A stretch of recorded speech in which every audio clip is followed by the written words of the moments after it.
돈을 버는 다양한 방법, 재테크 기사와 돈 되는 정보로 투자의 기준을 제시해주는 머니쇼 시작합니다. 간밤 뉴욕 증시 3대 지수가 모두 하락했습니다. 미국과 중국 간의 큰 틀의 합의를 이뤘다라는 소식이 있었지만 아직까지는 세부 내용 공개되지 않은 상황이고요. 이 가운데 또 중동 지역에 대한 긴장감은 오히려 더 커지고 있죠. 네, 그렇습니다. 이런저런 뉴스들은 나쁘지 않았습니다만 네. 데이터도 그렇고요. 시장 반응이 조금 애매합니다. 우선 미중 2차 무역 협상 합의안은 세부 사항이 공개되지 않았고요.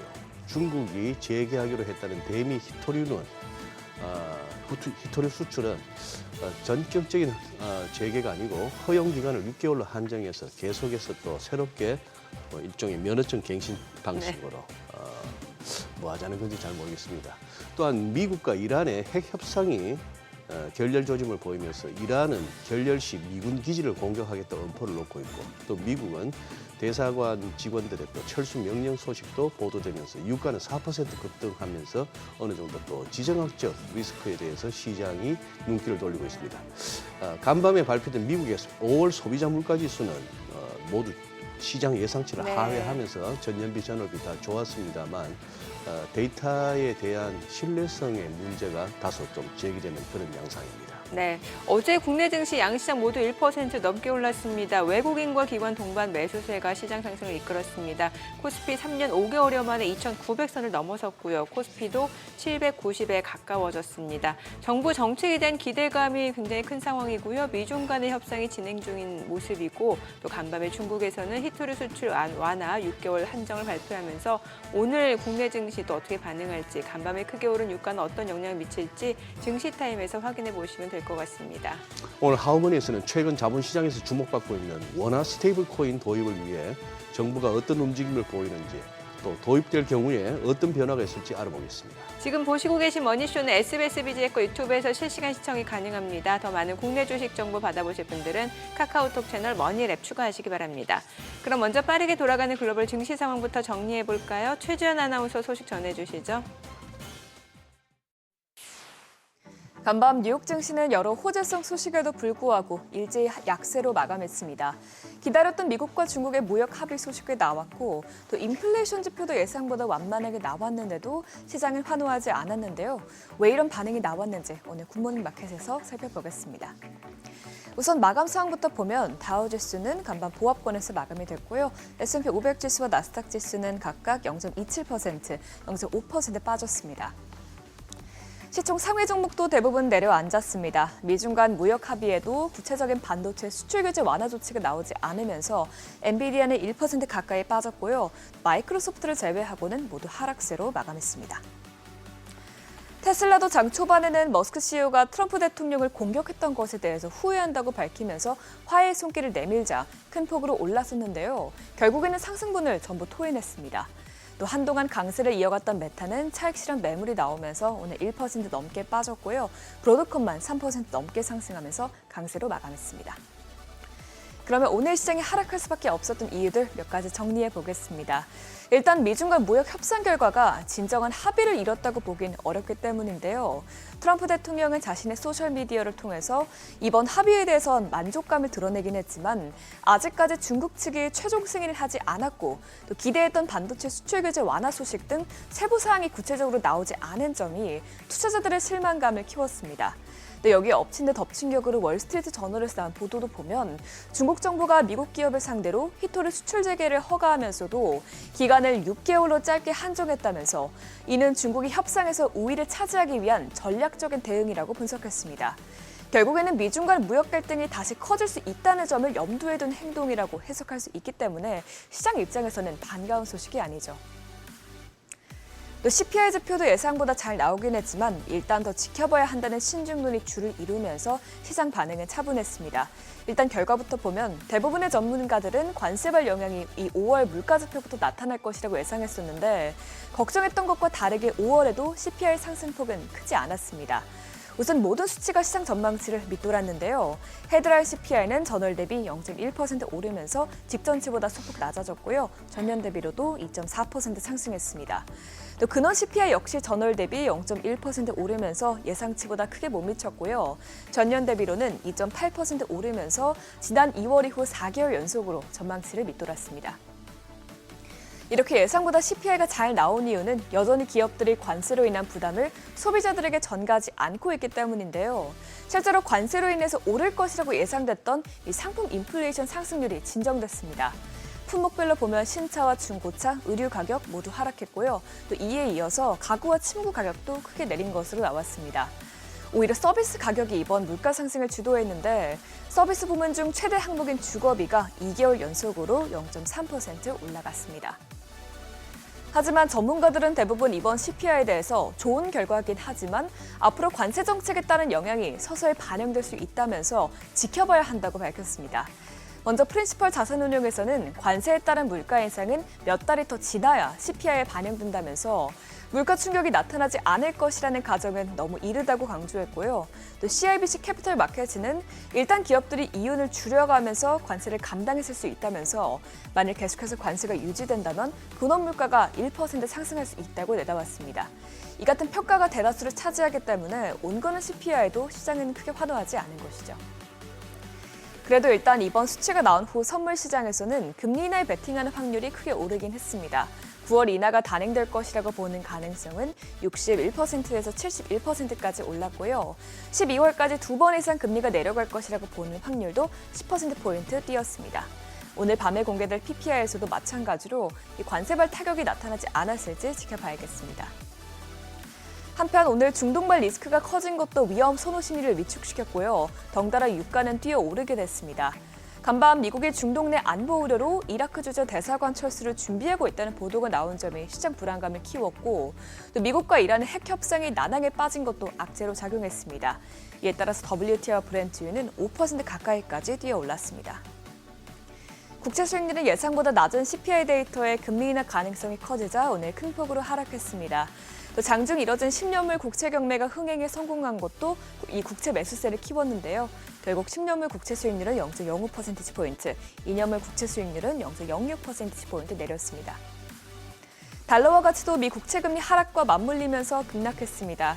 또 기다리던 미중 무역 합의가 마침내 이뤄지긴 했지만 중국이 한시적으로만 히토리를 제공하는 등 다시 미중 간 갈등이 불거질 수 있을 것으로 전망된 점도 달러 가치의 부담으로 작용했는데요. 오늘 달러 인덱스는 0.44% 빠지면서 98.66에서 거래가 됐습니다. 굿모닝 마켓이었습니다.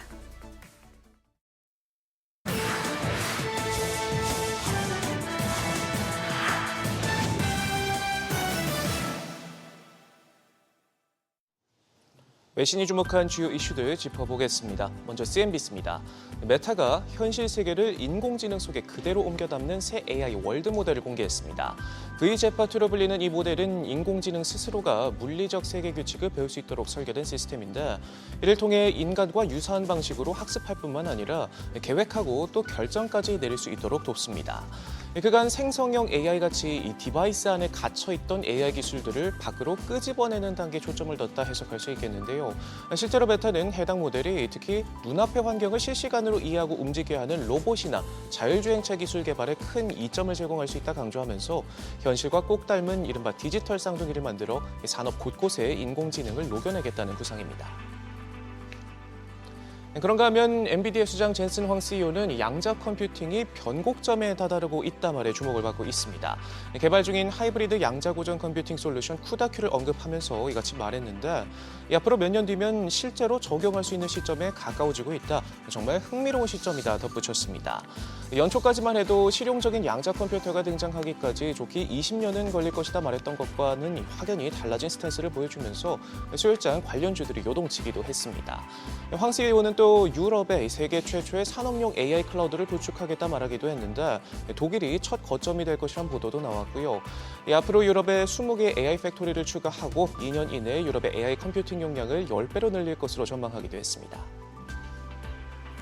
자동차 업계 소식도 살펴보죠. 미국 제너럴 모터스가 앞으로 2년간 총 40억 달러를 투자해 미국 생산 기반을 늘리겠다 밝혔습니다. 트럼프 행정부의 수입차 25% 관세에 대한 대응 조치로 이번 결정에 따라 현재 멕시코에서 만들어지고 있는 일부 모델들이 앞으로 안방인 미국에서 생산될 예정인데요. 이날 발표에서 한국 GM이 만드는 트랙스, 크로스오버 등 모델은 별도로 언급되진 않았지만 일부 자산 매각 결정으로 진통을 겪는 한국 GM으로선 철수 가능성이 재점화되면서 불안감이 커지고 있습니다. 시장에 또 다른 관심사인 테슬라의 로보택시 관련 소식도 들어왔는데요. 머스크가 직접 디데이를 알렸습니다. 잠정적으로 오는 22일 출시할 예정이다 밝혔는데 공장 라인 끝에서 고객의 집까지 자율주행으로 운행해 갈 최초의 테슬라는 28일 나올 것이다 말했습니다. 다만 날짜는 변경될 수 있다 한마디 덧붙이면서 당장 첫 주에는 10대로 시작해 점진적으로 숫자를 늘리고 이후 다른 도시들로 확대해 나가겠다 언급했는데요. 길고 길었던 기다림에 드디어 마침표를 찍을 수 있을지 기대감이 고조되고 있습니다. 한때 삼성전자의 인수설이 돌기도 했던 일본의 글로벌 자동차 부품업체 마렐리가 미국에서 파산 보호 신청 절차를 개시했습니다. 이용계좌의 신문은 거래처인 닛산과 스텔란티스의 판매 부진 여파로 자금 사정이 악화돼 유동성을 확보하면서 사업을 계속할 방침으로 법원 관리 하에 자산이 보존되는 챕터 11 파산 보호 신청을 했다 짚었고요. 글로벌 투자 회사 스트래티지 밸류 파트너스가 새로운 소유주가 될 것이다 덧붙였습니다. 트럼프 대통령이 드릴 베이비 드릴을 외치며 원유 증산을 강조하지만 유가 약세 속 미국의 내년 원유 생산이 줄어들 것이라는 미 정부 기관 전망이 나왔습니다. 지난달 발표 때보다 12만 배럴 낮춰 잡았는데 만약 현실화할 경우 코로나19 당시인 2020년 이후 처음으로 줄어들게 됩니다. 트럼프 대통령은 대선 과정에서 셰일 오일 시추 관련 규제를 철폐하고 미국 내 석유 생산을 늘리겠다고 공약하면서 실제로 백악관에 들어서자마자 에너지 비상사태를 선포했고 유가가 내려가면 인플레이션, 고금리 문제 등을 해결할 수 있다는 구상이었습니다. 하지만 미국 셰일 오일업계는 규제 완화 정도와 관계없이 증산이 쉽지 않다 보고 있고 오펙 플러스가 증산에 나선 데다 관세 전쟁으로 세계 경제가 타격을 받으면서 국제 유가가 하락 압력을 받는 점도 영향을 끼치고 있습니다. 지금까지 글로벌 비즈였습니다. 어제장에서 이슈가 있었던 업종 살펴보는 기업 이슈 시간입니다. 코스피가 어제 3년 5개월 만에 2,900선을 돌파했습니다. 대선 이후로 주가가 파죽지세로 오르면서 이제는 3,000선을 눈앞에 두고 있는데요. 많은 종목들이 오른 가운데 먼저 태양광주가 강하게 시세 분출했습니다. 이재명 정부의 핵심 공약 중 하나인 재생에너지 정책이 속도를 낼 거란 기대감이 커졌기 때문인데요. 해당 정책은 소멸위기인 농어촌을 중심으로 태양광과 풍력 등을 키워 기후위기에 대응하겠다는 전략인데 특히 이를 총괄할 컨트롤타워인 기후에너지부 신설이 가시화될 전망이 커졌습니다. 현재 초대 장관으로 김성환 더불어민주당 의원이 유력한 것으로 보이죠. 더불어서 미국에서 트럼프 대통령 감세안의 상원 표결을 앞두고 태양광 관련 기업들이 의회에 로비를 벌이고 있다는 소식도 상승세에 힘을 보탠 것으로 풀이됩니다. 마감 상황 보면 8호 상한가 기록했고요. 하나솔루션도 23% 가까이 시세 분출했고 대성파인텍 13.73%, S에너지 10.84%, 원익 IPS도 10% 넘게 강세 보였습니다. 보안주도 급등했는데요. 최근 SK텔레콤 해킹 사태 이후로 보안에 대한 필요성이 강조된 가운데 인터넷 서점인 예스24가 해킹 공격으로 나흘째 접속 장애를 겪고 있습니다. 홈페이지가 먹통이 된 건 지난 9일 월요일 새벽 4시쯤인데요. 그때부터 나흘 동안 도서 주문이나 티켓 예매 등의 예스24의 모든 서비스가 중단됐습니다. 통상 메인 서버가 해킹당하면 늦어도 하루 정도면 복구된다는 게 보안업계의 정설이지만 백업 서버까지 해킹에 영향을 받으면서 복구 작업이 예상보다 길어지고 있는 건데요. 현재 인천경찰청 사이버범죄수사대는 내사를 시작했으며 우선 해킹범을 추적하는 동시에 구체적인 피해 규모 등을 확인할 계획입니다. 한편 예스24 측은 보건에 최선을 다하고 있다며 최우선적으로 오늘 공연 현장 입장 처리 시스템을 복구할 수 있을 것으로 예상한다고 밝혔습니다. 관련주 살펴보면 K사인 상한가 기록했고요. T사이언티픽 21% 넘게 올랐고 한국정보인증 16.23%, 라온시큐어 15.35%, SG솔루션스도 11% 가까이 상승 마감했습니다. 올여름 국내에서 코로나19가 재유행할 거란 전망이 나오면서 관련주가 급등했습니다. 세계보건기구에 따르면 서태평양, 동남아시아 등 지역에서 최근 5주 사이에 코로나19 환자가 최대 9%포인트 증가한 것으로 나타났는데요. 특히 중국과 홍콩, 대만 등 인근 아시아 국가를 중심으로 코로나19 환자 수가 급증하고 있습니다. 질병관리청에 따르면 아직까진 국내 코로나19 상황은 안정적으로 관리되고 있지만 인접 국가들의 발생 동향과 예년의 여름철 유행 양상을 고려할 때 유행 가능성을 배제할 수 없는데요. 더욱이 중화권과 동남아 등에서 유행하는 코로나19 변이 바이러스가 국내에서도 점유율을 높이고 있어서 주의가 요구되고 있습니다. 마감 상황 보면 모아라이프 플러스 20% 넘게 시세 분출했고 화일약품도 20.14% 상승했고요. 수젠텍 11.62%, 체시스 9.62%, 더 바이오메드도 8% 넘게 강세 보였습니다. 한알령 해제 기대감이 다시금 커지면서 화장품주가 강하게 시세 분출했습니다. 지난 10일 이재명 대통령이 시진핑 중국 국가주석과 첫 정상 통화를 갖고 양국 관계의 발전 방향에 대해 논의했는데요. 또 이 대통령은 올 10월 말부터 경북 경주에서 열리는 아시아태평양 경제협력체 정상회의에 시 주석을 초청하기도 해서 방한 여부에도 관심이 쏠리고 있습니다. 이처럼 얼어붙었던 한국과 중국의 관계에 올 들어 계속 훈풍이 불면서 한알령이 해제될 거란 기대감이 커진 상황이죠. 그러면서 엔터주, 콘텐츠주가 좋은 흐름 보였는데 화장품주도 또 하나의 대표 수혜주로 꼽힙니다. 중국 현지에 진출한 국내 화장품 기업들뿐만 아니라 K-콘텐츠 노출을 통해서도 화장품 기업들의 수혜가 돌아갈 것으로 기대되고 있습니다. 관련주 살펴보면 실리콘2 19% 넘게 올랐고요. 오가닉티 코스메틱 18.37%, 내추럴 엔도텍 17% 가까이 시세 분출했고 인스코비 14.55%, 네이처셀도 6.56% 강세 보였습니다. 지금까지 기업 이슈 전해드렸습니다.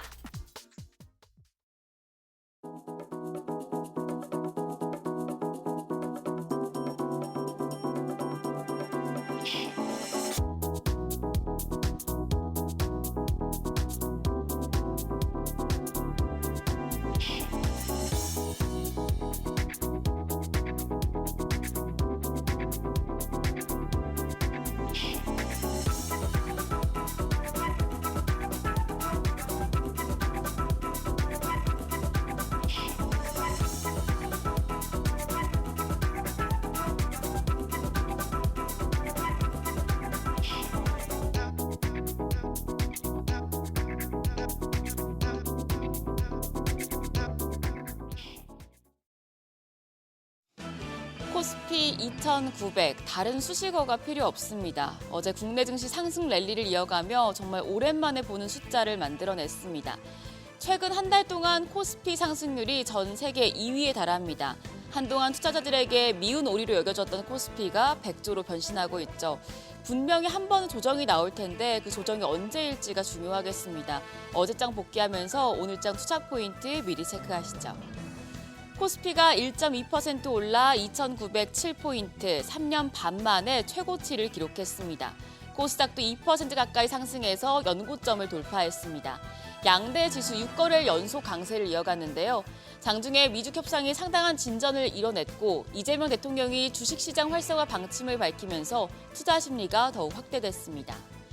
어제도 외국인이 상승 랠리의 운전대를 잡았습니다. 유가증권 시장에서 1,700억 원 가까이 순매수하면서 6거래일 연속 사자 포지션 이어갔습니다. 기관도 2,300억 원 순매수했습니다. 개인만 홀로 3,700억 원 가까이 팔아냈습니다. 코스닥 시장에서도 메이저 수급 주체의 쌍끌이 매수세가 나타났습니다. 외국인이 2,100억 원 가까이 순매수했고 기관 1,100억 원 넘는 매수 우위였습니다. 여기서도 개인만 홀로 3천억 원 넘는 팔자 포지션 취했습니다. 최근에 강세장에서 시총 상위 종목들은 시소 장세를 보이고 있습니다. 한 축은 반도체와 자동차, 2차 전지고 다른 한 축은 방산과 조선입니다. 어제 미중 무역 합의에 우리나라의 수출도 양호했고 앞서 미증시에서 반도체 주가가 강세를 보인 영향으로 반도체 투톱을 비롯해서 LG 에너지 솔루션과 현대차, 기아가 모두 상승했습니다. 특히 SK 하이닉스는 4% 넘게 올랐는데요. 그랬더니 반대로 한화 에어로스페이스와 HD 현대중공업은 2, 3%대 낙폭을 보였습니다. 더불어서 KB금융도 3% 넘는 조정을 받는 모습이었습니다. 코스닥 시총 상위단은 전반적으로 분위기가 좋았습니다. 전 거래일에 급등했던 펩트론이 살짝 조정을 받은 걸 제외하면 나머지 9개 종목 일제히 상승했습니다. 알테오젠을 비롯해서 HLB와 리가켄바이오 등 헬스케어 대표주가 상승했고 2차 전지 대표주인 에코프로 형제도 모두 반등했습니다. 환율은 큰 폭으로 올랐습니다. 정규장 마감 시간 달러 기준 10원 75전 올라 1,375원대의 거래를 마쳤습니다. 미중 무역 회담 결과 큰 틀의 합의를 이뤄냈다는 소식이 전해지면서 달러화가 강세를 보인 영향이었습니다. 이후 야간 거래에서는 상승폭을 다시 반납했는데요. 미국의 5월 CPI가 예상치를 밑돌자 달러 인덱스가 하방 압력을 받은 데 따른 것입니다. 역외 차액 결제 선물화는 1,369원까지 떨어졌는데요. 오늘 외환시장 약세로 출발하겠습니다.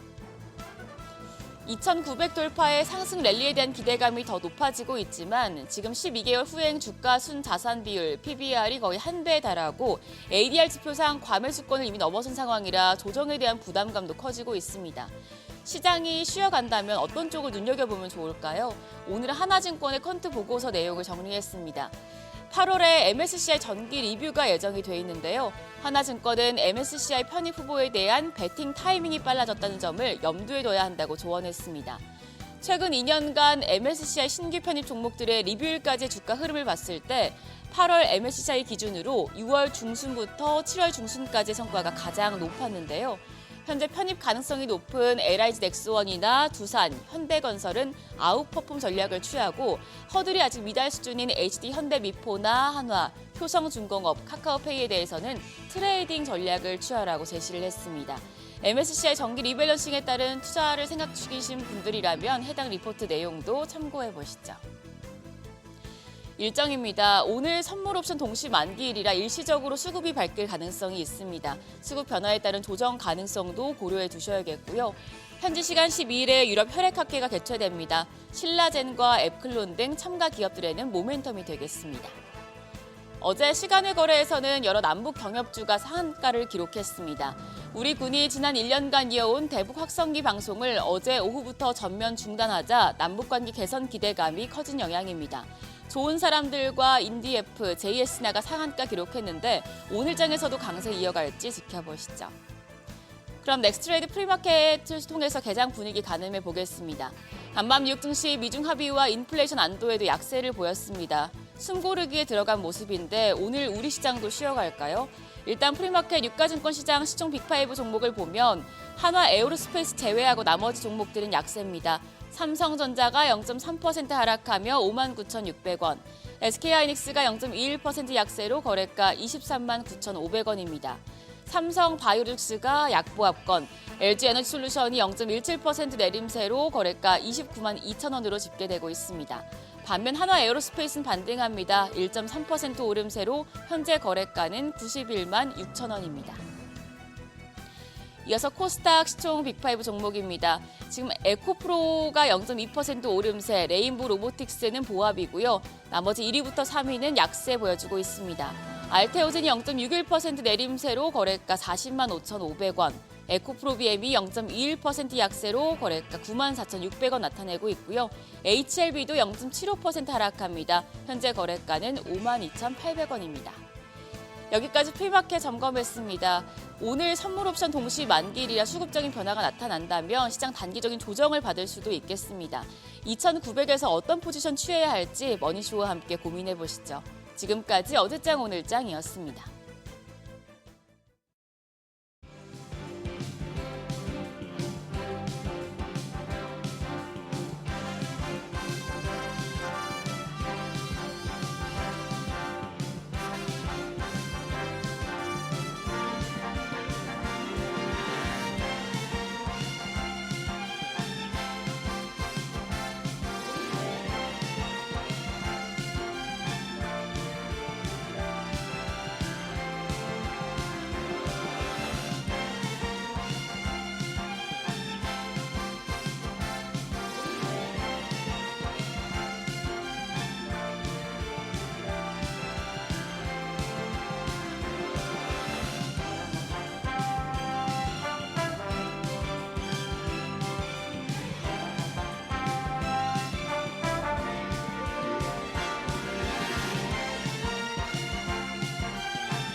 현재 시각 8시 25분 향해 갑니다. 지금 보시고 계신 머니쇼는 SBS BG앱과 유튜브에서 실시간 시청이 가능합니다.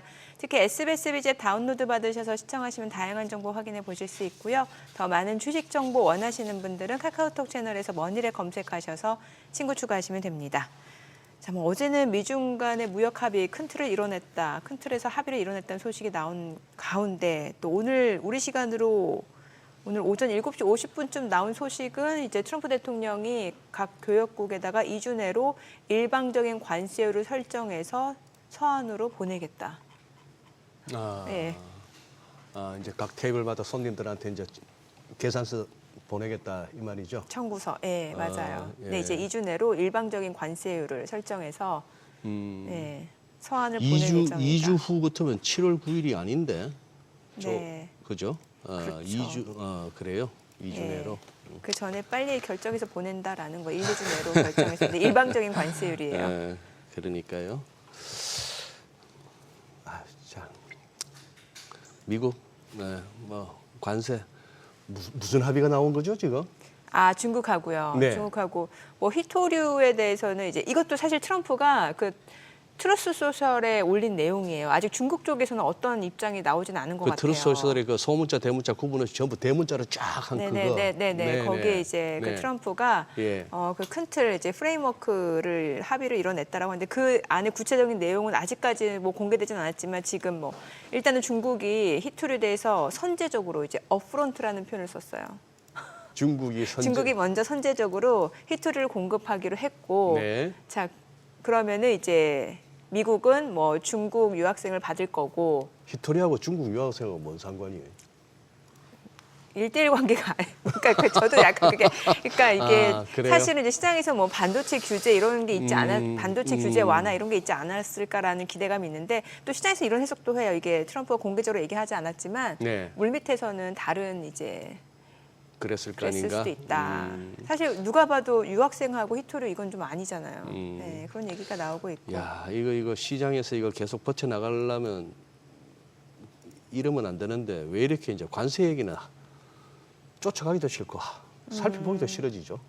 지치네요. 그러게요. 예, 계속해서 나오니까 그리고 트럼프가 계속해서 쏟아내고 있잖아요. 쏟아내고 예. 일관된 그거는 없고. 예, 알겠습니다. 참, 아유, 보고 싶던 사람이 오늘 나오시네요. 아, 그로스 리서치 한유희 네. 수석연구원 바로 모셔보도록 하죠. 예. 어서 오세요. 어서 오세요. 안녕하십니까. 예. 아니 뉴욕장 살펴보기도 전에 네. 한번 전화해 보셨을 거 아니에요. 왜 그랬는지.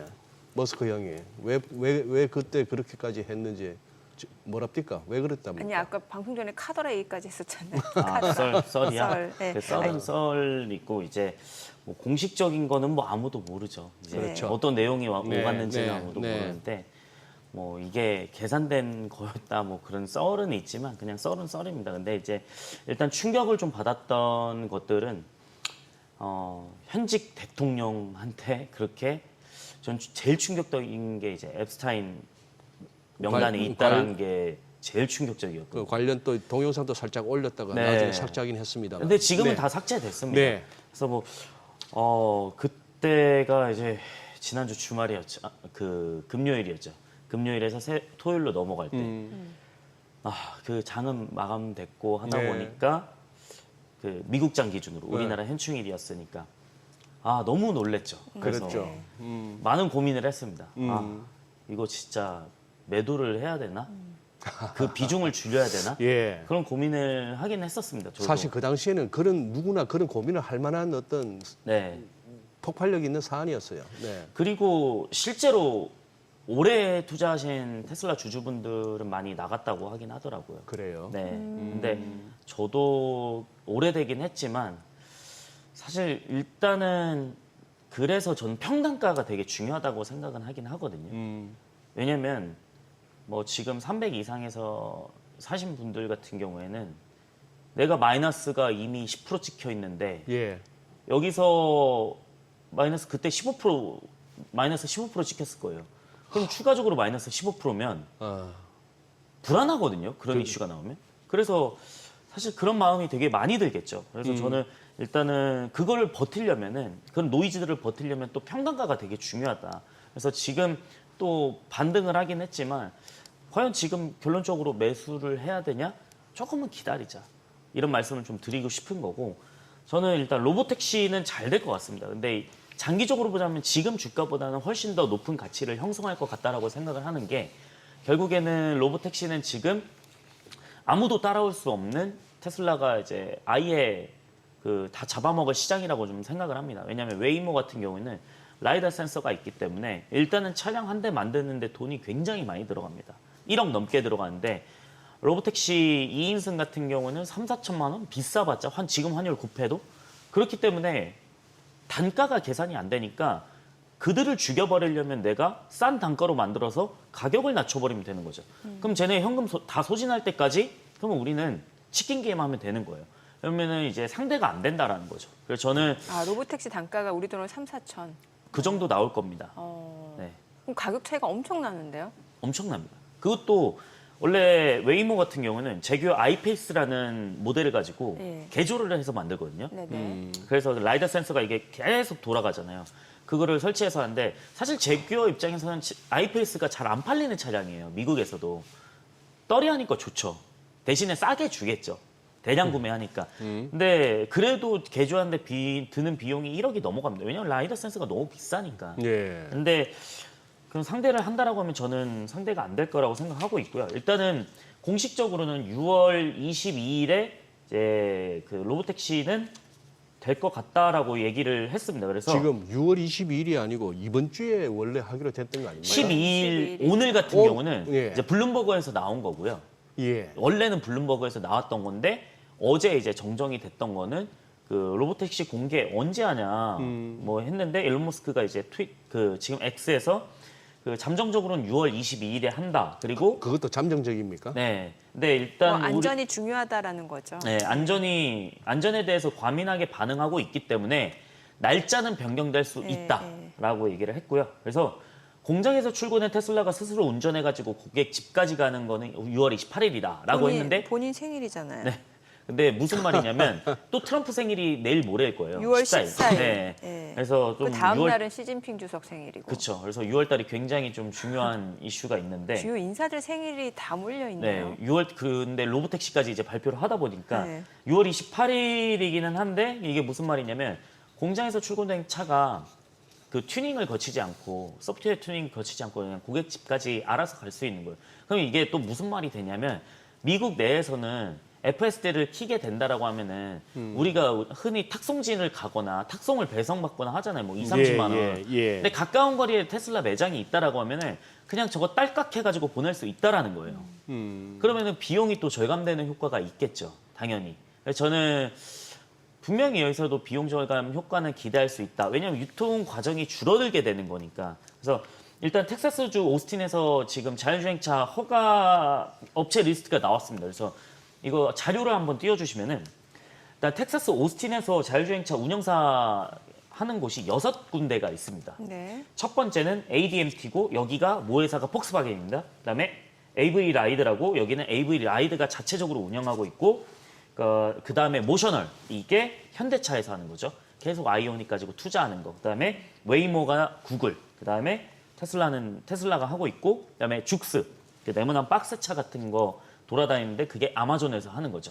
근데 테슬라가 이번에 공식 등재가 됐기 때문에 오스틴에서 빨리 출시될 가능성은 임박했다라고 좀 말씀을 드리겠고 그다음에 일전에 한번 그 자료 한번 보여주시면 어제 로보택시 영상이 굉장히 많이 돌아다녔습니다. 네. 그래서 이게 스스로 공도에서 사유지에서 돌아다니는 게 아니고 공도에서 돌아다니고는 있는데 지금 옆에 그 앞에 보시면 제가 빨간색으로 동그라미를 쳐놨습니다. 근데 지금 사람이 없는 거거든요. 그럼 이미 돌아다니고 있고 근데 밑에 하단에 보시면 글자가 써 있잖아요. 네. 저 글자가 뭐냐면 로보택시라는 글자입니다. 예. 그래서 이미 돌아다니고 있다라고 좀 보시면 좋을 것 같습니다.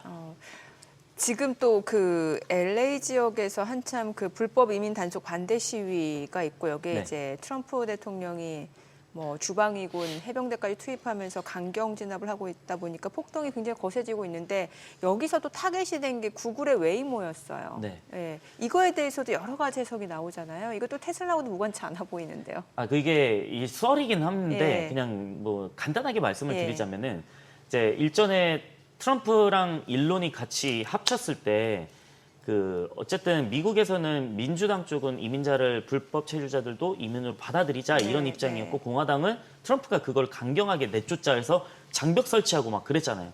그래서 공격을 받았던 거는 물론 뭐 이거랑 다르지만은 그때 뭐 나치 경례다 뭐 이래가지고 뭐 테슬라 매장 불타고 뭐 사이버도 불타고 막 이랬었는데 이번에 그런 썰이 있는 게 네. 잠깐 헤어졌다가 테슬라의 피해를 최소화하고 다시 화해하는 그림을 만들자라는 그런 썰이 있기는 했었는데 네네. 그거는 그냥 재미로만 좀 들어주시고 어찌됐건 그 구글 웨이모를 네, 구글 웨이모는, 불지른 거는 네, 많이 이게 탔습니다. 트럼프와 이게 빅테크 간의 협력에 대한 상징물이잖아요. 그래서 일부러 시위대가 그걸 표적으로 했다라는 얘기는 이미 더 널리 알려진 상황이잖아요. 네, 맞습니다. 예. 근데 이제 테슬라가 불타는 것에 대한 최소화를 하는 거는 사실 아무도 모르기는 하죠. 그래서 그렇죠. 일본의 피해는 좀 많이 없었습니다. 네네네. 사실. 그래서 좀 다행이었다라고 볼 수 있겠습니다.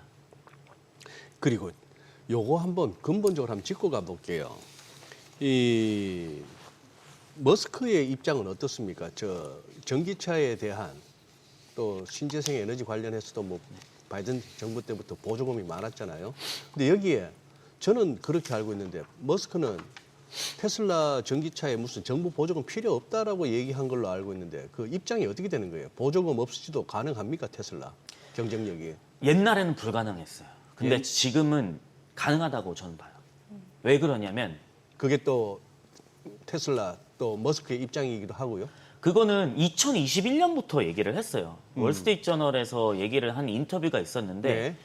그때 전기차 보조금이 필요하냐 필요 없다라고 얘기를 글쎄, 2021년부터 저도 그게 얘기를 기억이 했었고 나요. 네. 그다음에 전기차 그럼 충전소는 어떻게 하냐 네, 네. 그거를 빗댄 게 뭐였냐면 주유소 짓는데 보조금이 왜 필요하냐 아하. 이런 얘기를 했었거든요. 네. 근데 저도 그건 동의하긴 합니다. 근데 지금 전기차 시장을 커지기 위해서는 사실 보조금이 필요하기는 한데 저는 이미 시장의 인식은 많이 좋아졌다라고 생각을 하거든요. 네. 우리 한국만 보더라도 예. 지금 다음 차는 뭐 살래라고 하면은 옛날에는 그냥 전기차 난 절대 안 사라고 하는 사람들이 대다수였다면은 지금은 나 전기차 살 거야라고 하시는 분들이 예전보다 확연하게 많이 늘었어요. 그러다 보니까 그 보조금은 사실 그 인식이나 패러다임을 바뀌는 데 사용이 되지만 예. 지금은 시장이 확장되기 때문에 일론 머스크는 그걸 반대하는 거죠. 사실 주주 입장에서는 그걸 하는 게 더 좋기는 하죠. 네네. 왜냐? 전기차가 더 많이 팔리니까. 예. 근데 그 보조금이 있으면 그 일론은 사실 그런 전략인 것 같아요. 보조금이 있으면 적자 기업도 계속 보조금이 들어가다 보니까 버틸 수 있는 능력이 좀 많아지는 거고 그러면은 지금은 어쨌든 치킨 게임이잖아요. 그러면은 여기서 죽는 업체들이 있어야 되는데 계속 생명 연장이 되는 걸 좀 생각을 하지 않을까? 이런 생각도 드는 거고. 근데 저는 개인적으로는 저도 없어도 된다라고 없어도 생각을 합니다. 된다. 네. 왜냐?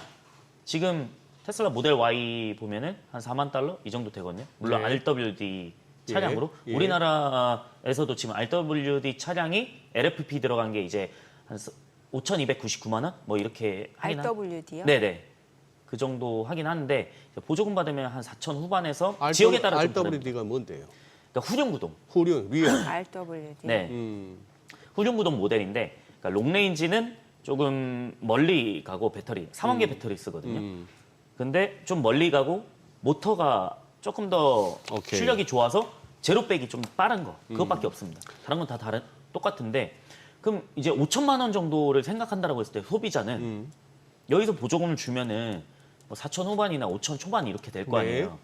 근데 지금 내연기관 차 사더라도 얼마 정도 합니까? 옵션 다 넣으면. 그 정도는 하죠. 그 정도는 하죠. 차값이 많이 올랐으니까. 예. 그럼 지금 시장에서는 저는 지금 저도 전기차 타지만 예전에는 이제 한 월에 50만 원, 60만 원 썼다라고 하면은 지금 10만 원도 안 쓰거든요. 비슷한 오케이. 거리를 갈 때. 이게 다른 거죠. 유지 비용이. 그러면 그 인식들이 이제는 바뀌었다 많이. 그래서 또 하나 여쭤볼게요. 그때 이제 트럼프 대통령하고 두 머스크의 관계가 완전히 최악으로 달했을 때 서로 이제 주고받은 공방 중에 네. 트럼프 대통령은 그걸 또 이렇게 약간 위협구로 던졌어요. 이렇게 되면은 스페이스X하고의 정부 계약을 없던 일로 하거나 네. 뭐 이런 식으로 나왔단 말이에요. 맞습니다. 스페이스X 같은 데도 어떻게 보면은 정부와의 그 일이 필요하고 또 정부의 보조금도 많이 중요한 기업이지 않습니까? 네. 만약 이게 현실화되면 스페이스X도 타격이 있죠. 타격이 있죠. 근데 저는 그런 거라고 생각해요. 이제 TSMC 같은 역할. 왜 그러냐면 TSMC가 을이지 않습니까? 공식적으로. 네, 네. 근데 우리가 을이라고 봅니까? 그거를? 그거 을이라고 안 보죠. 예. 그래 결국은 너가 없어도 돼. 어디서 결국은 그 만들 말씀은 건데. 그거네. 네. 뭐 현실화되기는 어려운 위협이네요. 어렵죠. 그래서 참고로 제가 말씀드리면 팔컨 9는 우주 정거장으로 가는 유일한 운송 수단입니다. 네. 미국에서 그거 안 띄우면은 지금 우주 못 정거장에 가요. 있는 우주인도 못 데려오네요. 못 갑니다. 음. 그래서 일론 머스크도 그때 트윗을 했던 게 네. 대통령님 명령으로 팰컨 9 해체하겠습니다. 협박이죠, 일종의. 예. 그걸 의리라고 봅니까, 우리가? 갑 같은 의리라고 보죠, 그거를. 네. 그래서 사실 스페이스X는 유일한 운송 수단이기 때문에 갑 같은 의리입니다. 그래서 한편으로는 공화당에서 강성 지지자들은 그런 얘기가 나왔어요. 스페이스X를 정부 귀속으로 해야 된다. 근데 현실성은 없긴 하죠. 행정명령 통해서 정부 귀속으로 해야 된다. 뭐 이런 얘기가 나왔는데 사실 화해하다 보니까 다시 뭐 큰 피해는 없을 거라고 생각하고 있습니다. 이제 이렇게 여쭙는 이유가 참 이렇게 이례적으로 세게 부딪혔고 두 사람이 그것도 뭐 만만치 않은 사람들 두 사람이 그렇게 됐는데 그게 이제 테슬라의 향후 이제 운명 뭐 심지어 주가 그리고 또 많은 또 국내 테슬라 주주들 때문에 이제 자꾸 여쭤보는 거예요. 네. 여기서 그러면은 그러고 나서 강한 생각보다는 빨리 이제 반등이 나오긴 나왔습니다. 네. 이제 여기서 진짜 두 테슬라와 즉 머스크와 트럼프 간에는 이제 더 악화되기보다는 이 정도로 마무리되고 주가 또한 그런 측면에서 지난번 같은 최근에 봤던 그 저점 이하로는 뭐 생각하지 않아도 되겠다. 나름대로 좀 전략이 있어야 될 것 같아가지고 여쭤보는 거예요. 저는 일단은 지금 테슬라 주가가 326달러여서 네. 아직까지는 저는 300달러 이상에서는 변동성이 크다 보니까 최근에 367달러 찍고 나서 최근에 조정받은 게 고점이 얼마 그거였죠. 네. 맞아요. 많이 네. 올라오긴 했죠. 네. 근데 또 여기서 저는 무조건 매수를 해라라고 말씀드리기가 어려운 거는 사실 네. 지금 변동성이 큰 상황에서 네. 또 반등이 또 급하게 나오긴 했잖아요. 저는 항상 여기서 뭐 제가 5년 나왔나? 여기 빚에 예. 항상 말씀드린 거는 안정권에서 내가 마음 편할 때 사는 게 오래 버틸 수 있는 전략이기도 하거든요. 근데 또 그게 개인 투자자분들의 또 장점이기도 해요. 기관 투자자나 이런 매니저들은 항상 1년마다 성과에 대한 평가를 받기 때문에 네. 매번 얘기하는 윈도우 드레싱 같은 효과들 뭐 이런 것들이 있는데 사실 개인 투자자는 그런 게 없잖아요. 그러면은 가격적인 면에서는 매력적으로 가져가는 건 저는 맞다라고 생각을 하거든요. 그럼 안 오는 것도 아닙니다. 지금은 저는 일단 지켜보시고 테슬라 로보택시가 정말로 이게 폭발적인 성장을 할 수 있는 게 확인이 된다라고 하면은 그때 이후에 좀 조정이 나오고 사도 늦지는 않다. 왜냐면은 우리 매번 달려갈 때 그때 12월 달 뭐 이럴 때도 항상 이제 300달러 밑에서 좀 사야 된다라고 말씀을 좀 드린 적도 있었는데 결국에는 뭐 200달러 초반까지도 왔었잖아요. 그러니까 그거를 봤으면 그럼 그때 400달러에 사라고 했으면 거의 마이너스 50%인데 그럼 그걸 과연 아무리 좋은 회사라도 버틸 수 있을까? 쉽지는 않다라는 거죠. 그래서 안정적으로 좀 가져가자라고 말씀을 좀 드려보고 싶습니다. 그럼 테슬라의 앞으로 주가 좀 상승 모멘텀이 될 수 있는 건 말씀 주신 로보택시 있겠고 그리고 또 옵티머스도 네. 있을 것 같고 또 ESS 있잖아요. 어떤 거를 가장 좀 중요하게 봐야 되는 거예요? 저는 예. 일단 이번에 ESS는 예. 메가팩이 캘리포니아 라스럽에서 15,000번째 생산을 했거든요. 네. 근데 상당히 좀 고무적인 성과입니다. 이거 15,000개를 했다라고 하면 한 대당 가격이 거의 뭐 3, 40억 하니까 그러면 메가팩 쪽에서도 이미 매출이 많이 나오고 있고 네. 저기도 뭐 수조 원씩 나오고 있거든요. 그래서 충분히 가능하다라고 보고 있고요. 저는 일단은 가장 근접한 거는 일단 로보택시입니다. 로보택시가 확인이 돼야지 네. 어쨌든 주가가 더 한 단계 업사이드로 갈 가능성이 높다라고 생각을 하고 그 다음에 저는 그 옵티머스. 옵티머스. 옵티머스는 좀 먼 얘기긴 합니다. 네. 근데 이번 주에 그 옵티머스 부사장 밀란 코박이 퇴사를 했습니다. 그래서 이제 가족품으로 돌아간다. 이건 어떤 의미예요, 그러면?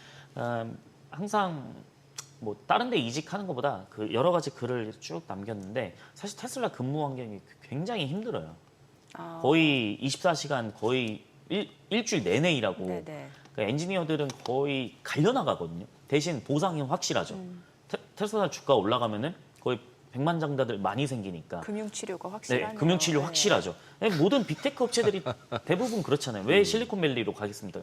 이게 스톡옵션 때문에 그런 거잖아요. 그렇죠. 그냥 연봉 받으려고 가는 게 아니고 이 회사를 키워가지고 스톡옵션으로 내가 받으면 수십억을 만들 수도 있는 회사가 거고. 성장하면서 같이 성장하는 네. 거죠. 예. 그래서 지금 블루칼라 노동자들 계속 시간 줄여가지고 일을 하려고 하는데 엔지니어들은 지금 24시간 공장에서 자면서 일하고 있거든요. 그러다 보니까 밀란 코박이 퇴사한 이유는 이제 가족하고 너무 오래 떨어져 있었다라는 거죠. 그런 것들이 좀 향수로 남아있을 수 있는 단점은 있죠. 장점만 있는 건 아니고. 근데 퇴사를 했는데 일단은 항상 이 퇴사가 좀 잦습니다. 근무 네네. 환경이 좀 힘들면. 네. 근데 그럼 책임자가 누구로 됐냐? 테슬라 AI, 그 옵티머스 새로운 책임자는 이제 아쇼크 엘르스와미. 그러니까 오토파일럿 만든 거의 초창기 직원입니다. 그래서 이해도가 좀 높고 지금 FSD를 거의 많이 만들게 된 도움을 준 사람이긴 한데 지금 엘르스와미가 이제 책임자를 맡게 됐고요. 저는 순항할 거라고 좀 보고는 있습니다. 그래서 이거는 또 좋은 소식일 수도 있겠네요. 그렇죠. 왜냐면은 결국에 옵티머스 같은 경우도 하드웨어나 액추에이터 이런 것 구동기, 뭐 네. 감속기 이런 게 필요하긴 하겠지만 결국에는 돌아가려면 소프트웨어가 필요하잖아요. 그렇죠. 그럼 소프트웨어에서도 FSD가 어떤 데이터 라벨링을 해야 될지, 카메라 위치는 어떻게 해야 될지 이런 것들 다 파악해야 되거든요. 그래서 엘루스와미가 맡아도 저는 적합하지 않을까라는 그러네요. 지금 보시는 저런 게 다 데이터 라벨링입니다. 네. 이제 그거를 이제 엔드 투 엔드로 바꿔서 스스로 인식하게 한 게 FSD고요.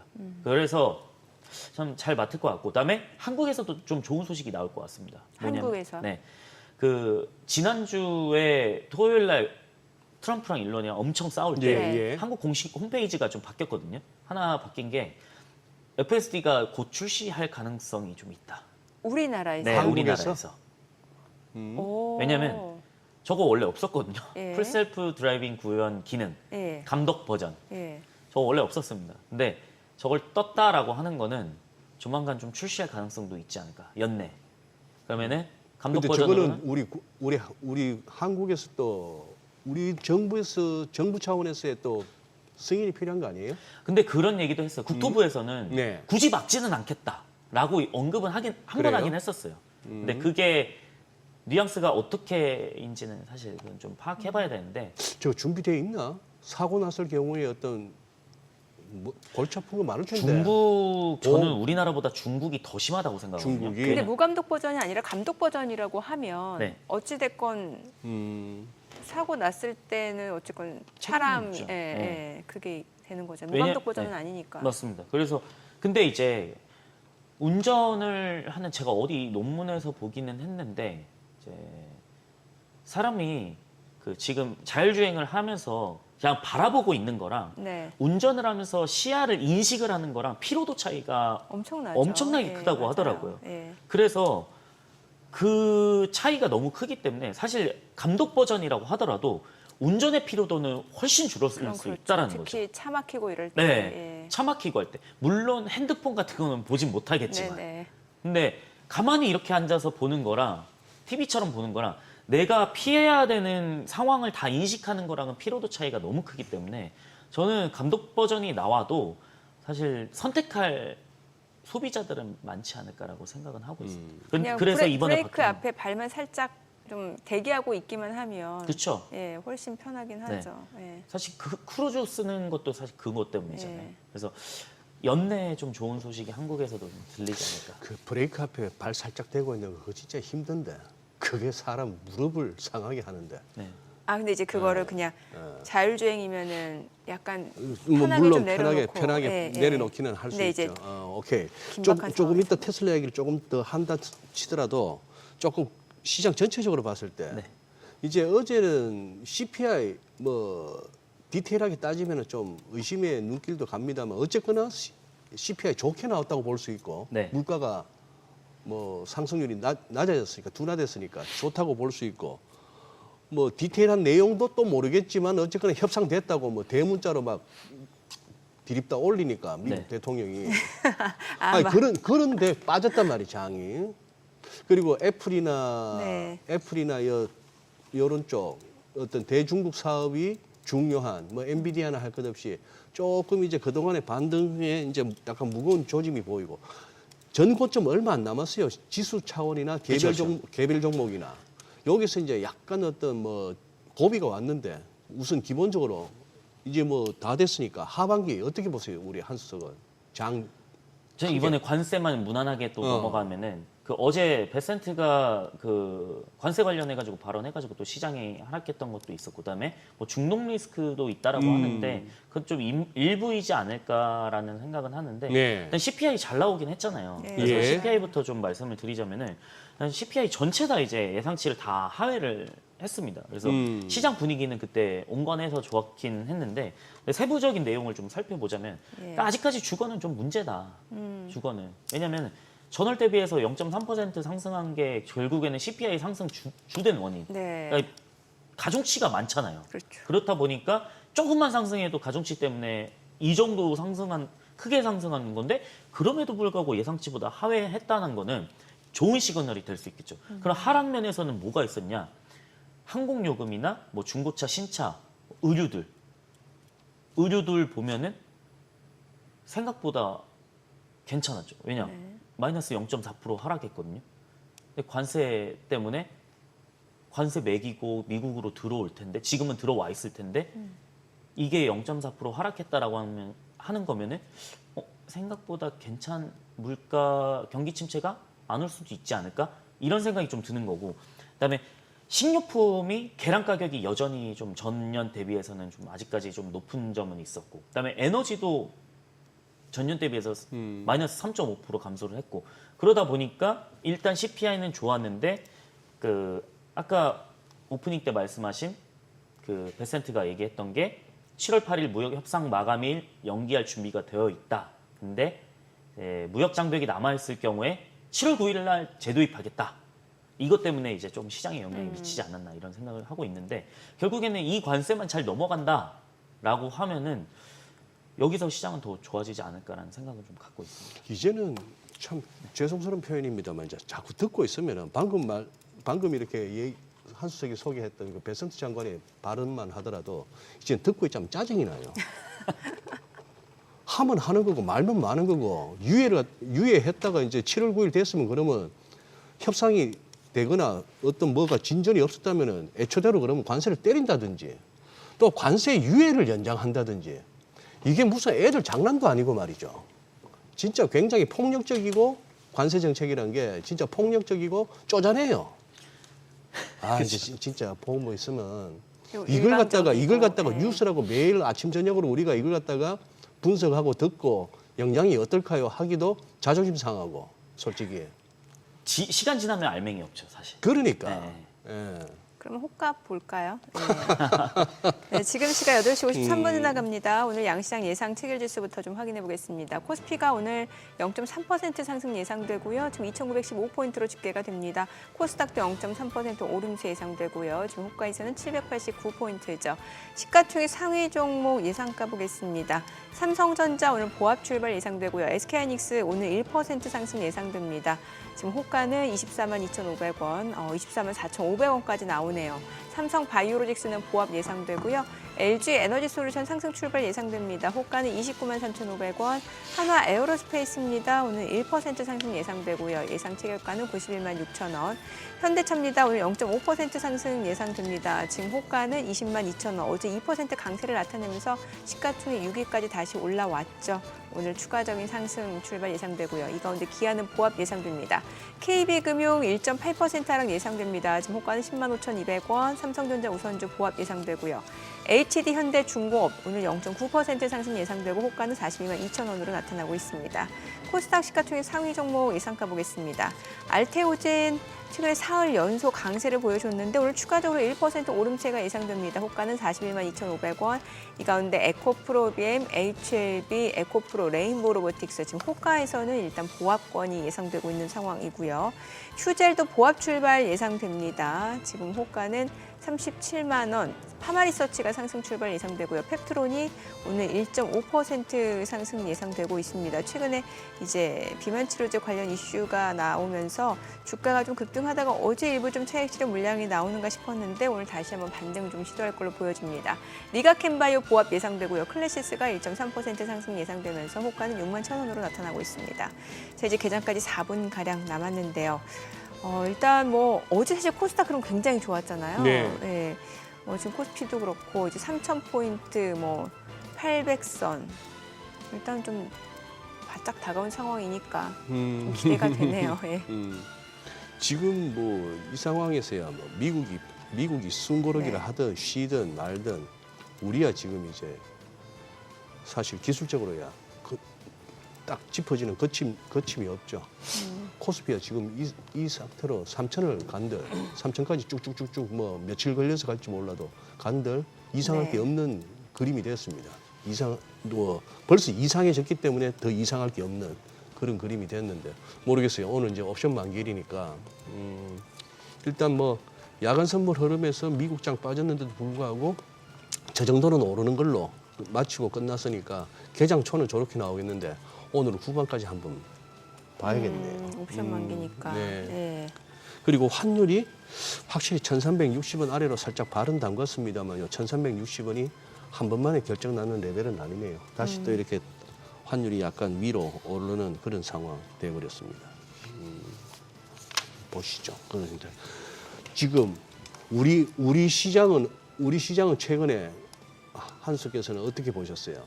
생각보다 빠르죠? 가는 게. 네, 생각보다 어. 좀 놀라긴 했습니다. 오늘 지금 호가에서도 지금 또 네. 오를 것으로 보고 있는데 네. 3천 보나 이 생각이 드는 거죠. 주변에 우리나라 국내 증시 투자하시는 분들 혹시 얘기 들어보셨어요? 어때요? 이렇게 체감이 된대요? 어때요? 사실 이게 성향마다 좀 다르기는 한데 대형주를 하시는 분들은 체감을 많이 하시는 것 그렇죠. 같고 대형주. 네.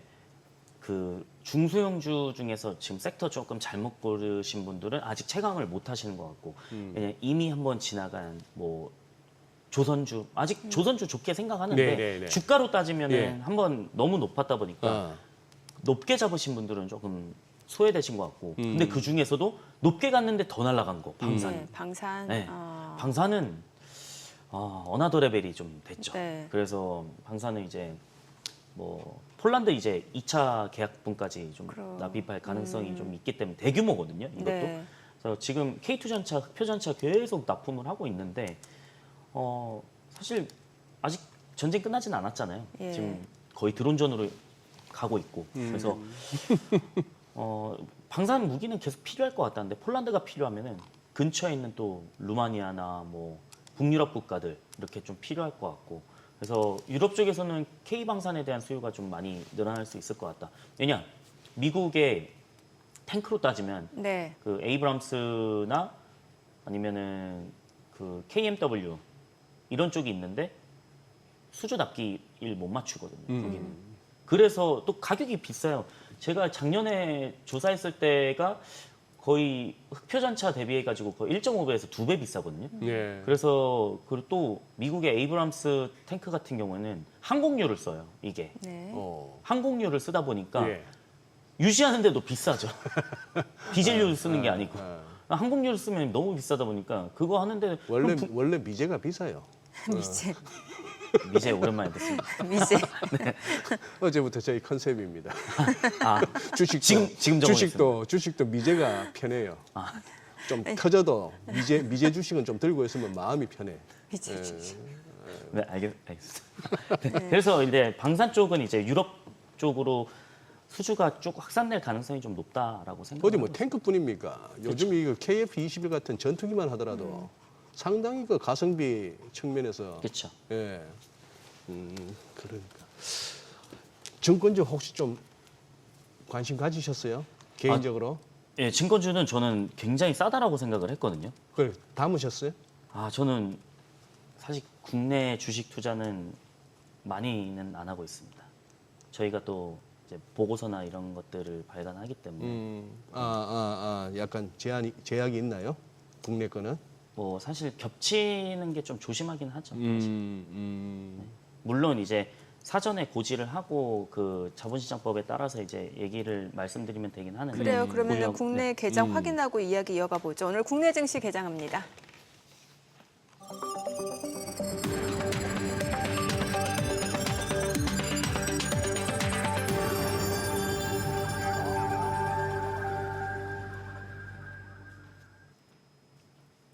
네, 6월 10일 목요일 국내 증시 개장했습니다. 사실 간밤 뉴욕 증시 일단은 뭐 좋은 소식들이 꽤 있었던 것 같아요. CPI도 시장 예상치를 하회하면서 인플레이션 압력이 완화되고 있다라는 점 분명히 좋은 소식이었죠.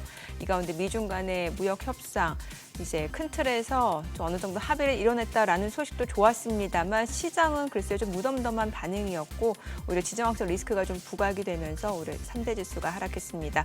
오늘 국내 증시 호가 분위기 좋아 보였는데 양시장 일단은 좀 보합 출발이네요. 혼조 출발. 코스피가 2,909포인트. 지금 6거래일 연속 쉬지 않고 달려왔기 때문에 시기적으로 봤을 때는 어느 정도 조금 쉬어갈 수 있는 구간이기도 하죠. 코스닥도 지금 보합권으로 786, 양시장 혼조 출발, 보합 출발이고요. 시가총액 상위 종목 시초가 보겠습니다. 삼성전자가 오늘은 좀 떨어집니다. 59,700원, 이 가운데 SK하이닉스는 1.6% 올라갑니다. 24만 4천 원이고요. 두 종목 희비가 좀 엇갈리고 있는 상황이죠. 삼성바이오로직스가 하락합니다. 103만 9천 원, LG 에너지솔루션 보합이고요. 한화 에어로스페이스는 지금 1% 넘게 올라갑니다. 92만 1천 원, 어제 3% 떨어졌는데 하루 만에 낙폭을 또 빠르게 만회하고 있는 상황이고요. 현대차가 소폭 올라갑니다. 지금 20만 1,500원, KB금융은 떨어집니다. 그리고 삼성전자 우선주가 소폭 올라가네요. 49,200원. 기아가 올라갑니다. 97,400원. HD 현대중공업 소폭 오름세로 41만 9천 원에 거래되고 있습니다. 코스닥 시가총액 상위 종목 시초가도 보겠습니다. 알테오젠 소폭 하락합니다. 지금 40만 6,500원. 에코프로비엠은 올라가네요. 9만 5천 원이고요. HLB가 떨어집니다. 52,700원. 에코프로 보합이고 레인보우 로보틱스가 하락 흐름 이어집니다. 28만 3,500원이고요. 휴젤이 1.4% 올라갑니다. 37만 2,500원. 파마리서치도 오름세 52만 3천 원이고 펩토론도 상승합니다. 19만 3,500원. 리가캔바이오 떨어지고요. 클래시스가 지금 1% 이상 상승합니다. 6만 1,200원에 거래되고 있습니다. 오늘 시장에서 특징을 보여주고 있는 섹터 종목들 좀 보도록 하겠습니다. 오늘 원전주름 굉장히 좋아요. 사실 이제 두산 에너빌리티 수주 소식을 필두로 원전주 전반적으로 온기가 좀 확산되고 있는 양상입니다. 두산 에너빌리티가 4% 강세 보여줍니다. 지금 53,250원에 거래되고 있고요. 이 가운데 한전기술이 8% 강세입니다. 77,100원. 그리고 BHI도 4.8% 올라가고요. 우진엔텍도 지금 상승 흐름 이어지고 있고 이 가운데 보성파워텍 4% 이상 올라갑니다. 3,330원. 그리고 DLENC 한신기계도 각각 1%, 4% 오름세에 이어지고 있습니다. 오늘 원전주 흐름 좋고요. 그리고 건설주들 흐름도 좋습니다. 현대건설이 지금 5% 가까이 올라갑니다. 75,700원. 그리고 대우건설도 2% 강세입니다. 4,530원이고요. 그리고 HDC 현대산업개발도 오름세고 DLENC도 상승세고요. GS건설도 1.8% 상승하면서 24,600원에 거래되고 있습니다. 전선주 오늘 좋습니다. LS 마린솔루션 14% 급등을 하고 있습니다. 지금 LS 마린솔루션은 국내 최대 해상폭력 프로젝트 우선 협상자로 선정이 됐다라는 소식이 나오고 있네요. 지금 LS 마린솔루션 흐름 좋고 대한전선도 3% 강세고요. 16,840원, 가온전선, 일진전기도 2% 이상 올라갑니다. 대원전선, LS 에코에너지도 각각 2% 이상 상승 흐름 보여주고 있는 상황이고요.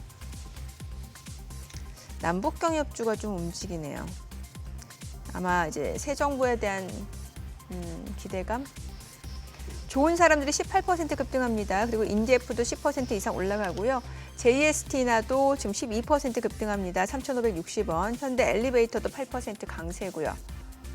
인지컨트롤스, 제용솔루텍, 조비, 남광토건 다 올라갑니다. 일신석재, 한국석유 다 9%, 7% 강세입니다.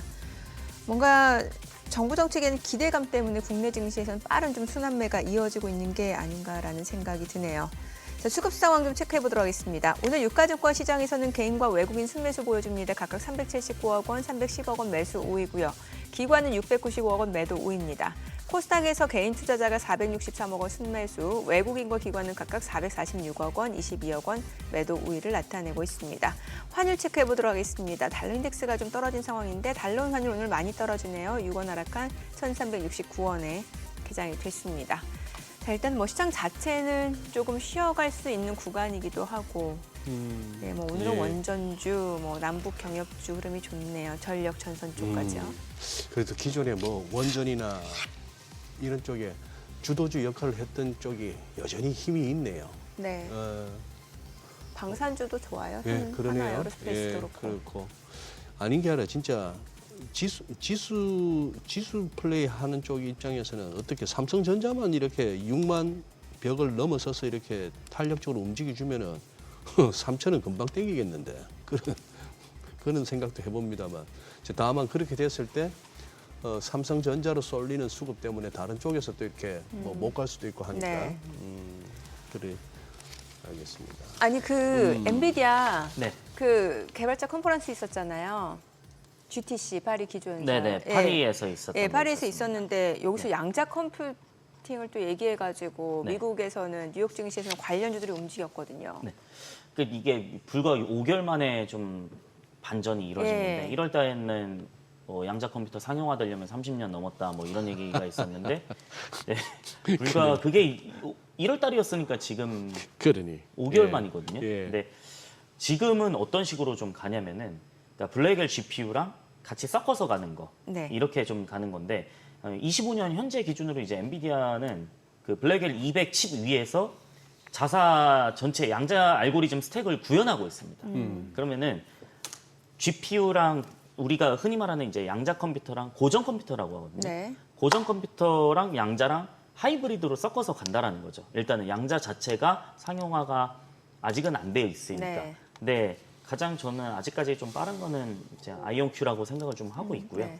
그래서 엔비디아는 양자 컴퓨팅하고 AI 연결할 수 있는 생태계 구축 중이라고 얘기를 하고 있고, 네, 젠슨 왕이 여기서 또 어떤 언급을 했냐, 5년에서 10년 내 실용적 양자 컴퓨터가 등장 가능성을 높게 보고 있다. 불과 이제 몇 개월 만에 이제 좀 바꾼 거죠. 그래서 네. 그래서 어제 양자 주식들이 다 간 거고, 오늘 국내 증시에서도 사실 테마주로만 네. 가는 거는 이제 엑스게이트, 엑스게이트. 네, ICT, 뭐 네. 드림 시큐리티 보안주들 네. 뭐 이렇게 좀 간다라고 보시면 좋을 것 같습니다. 네. 최근에 혹시 한수께서 저 팔란티아 테크 한번 보셨어요? 네, 오늘 플란티어. 신고가 썼습니다. 네. 이미 네. 신고가 썼는데 네. 이쪽은 그냥 계속해서 뭐 달린다의 한 표입니까? 뭐 주가는 사실 아무도 모르지만 저는 팔란티어는 계속 기업들한테 쓸 수밖에 없다라고 좀 생각을 하고 있고요. 얼마 전에 또 AIP가 한 번 있었는데, 그러니까 AIP가 뭐냐면 그 팔란티어 자사 그 소프트웨어를 사용하는 고객들이 나와가지고 우리 팔란티어 썼으니까 매출이 이만큼 증가하고 효율성이 이만큼 증가를 했어요라고 나와서 약간 리뷰하는 형식, 네, 네. 자랑하는 형식의 그런 건데 예. 쉽게 말씀드리면 그냥 그 리뷰 이벤트입니다. 거기서 네, 흔히 말하는. 그래서 이런 것을 봤을 때 안 쓰면 뒤처지겠다.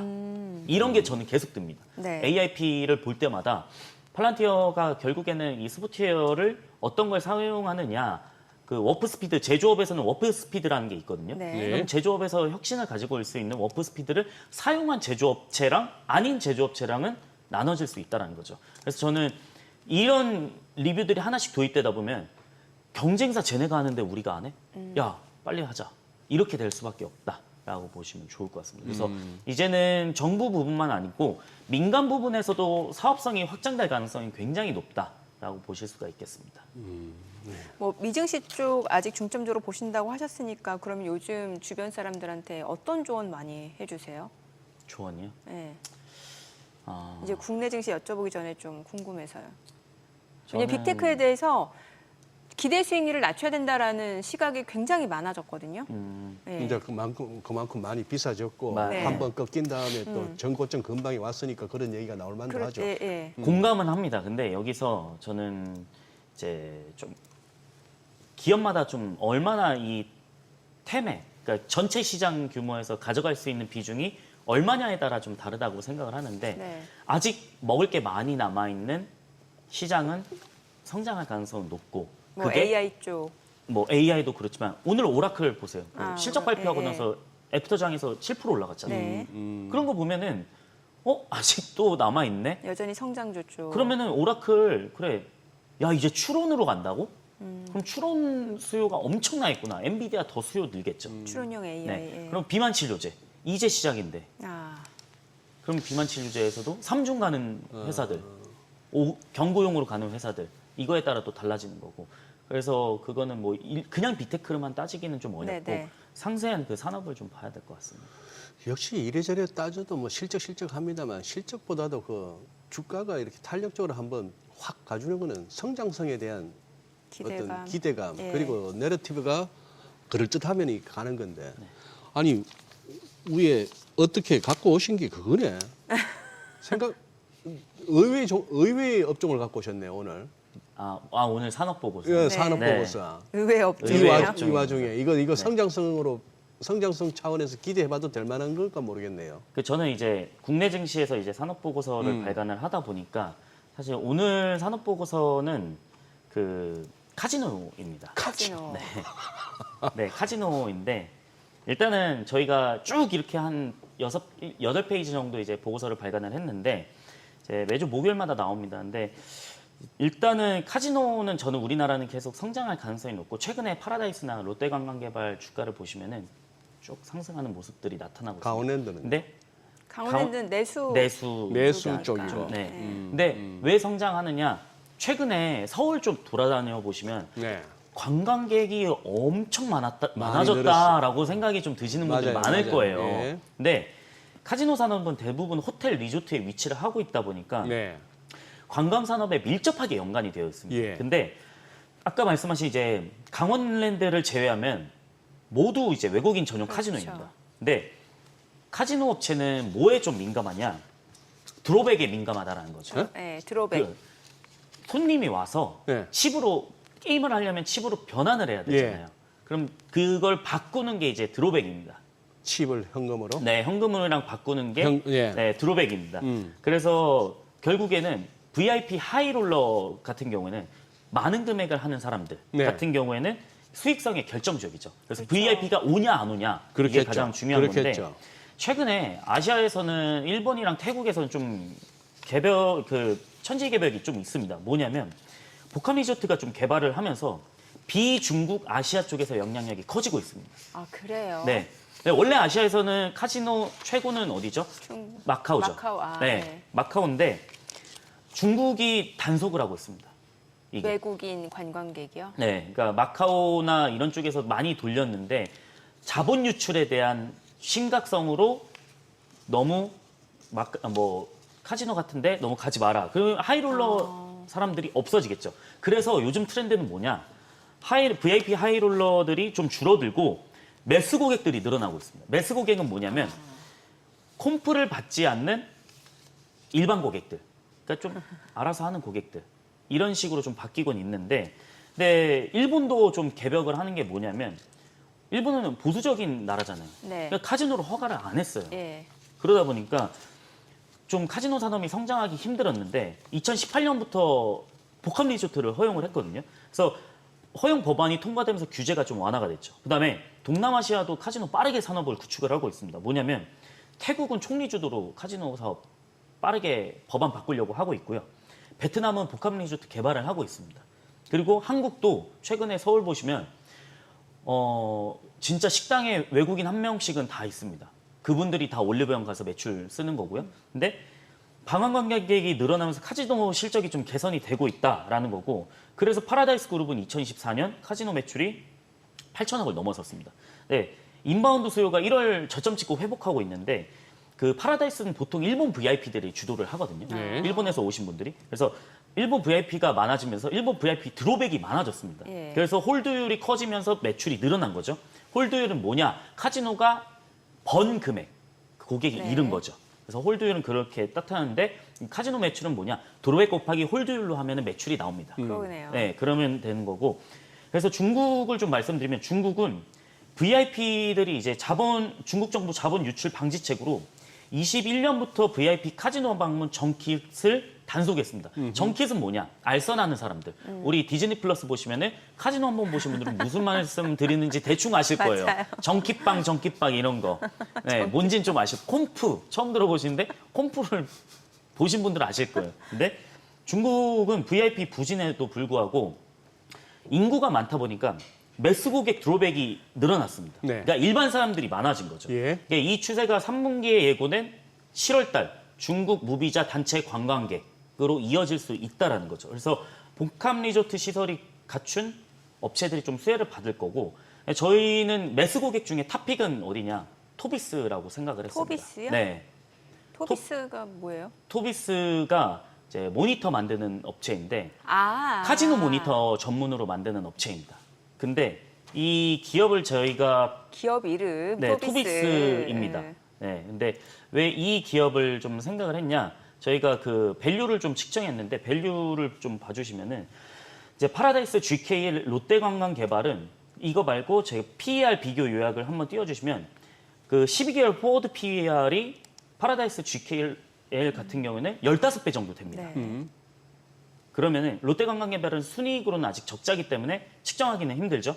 근데 토비스랑 경쟁사가 어디냐? 코텍이라는 데가 있습니다. 코텍. 네, 가이던스는 아직 정해지진 않았는데 25년 현재 기준 PER이 3.99입니다. 근데 코텍은 5.95 정도 됩니다. 저희는 항상 돈을 벌지만 주가가 싼 기업을 좀 찾거든요. 네. 근데 토비스는 지금 이번 연도 가이던스가 25년 매출이 거의 600억이 좀 넘어서는데 677억 정도 되거든요. 근데 시총이 2,400억 정도입니다. 그러면은 코텍 비해서는 여전히 저렴하다라고 좀 생각을 하고 있고, 근데 토비스는 왜 저는 카지노 모니터 산업이 좀 장점이냐라고 했을 때 카지노 모니터 교체 주기는 3년에서 4년밖에 안 돼요. 좀 짧네요. 네, 왜냐? 카지노 한번 보시면은 24시간 돌아가잖아요.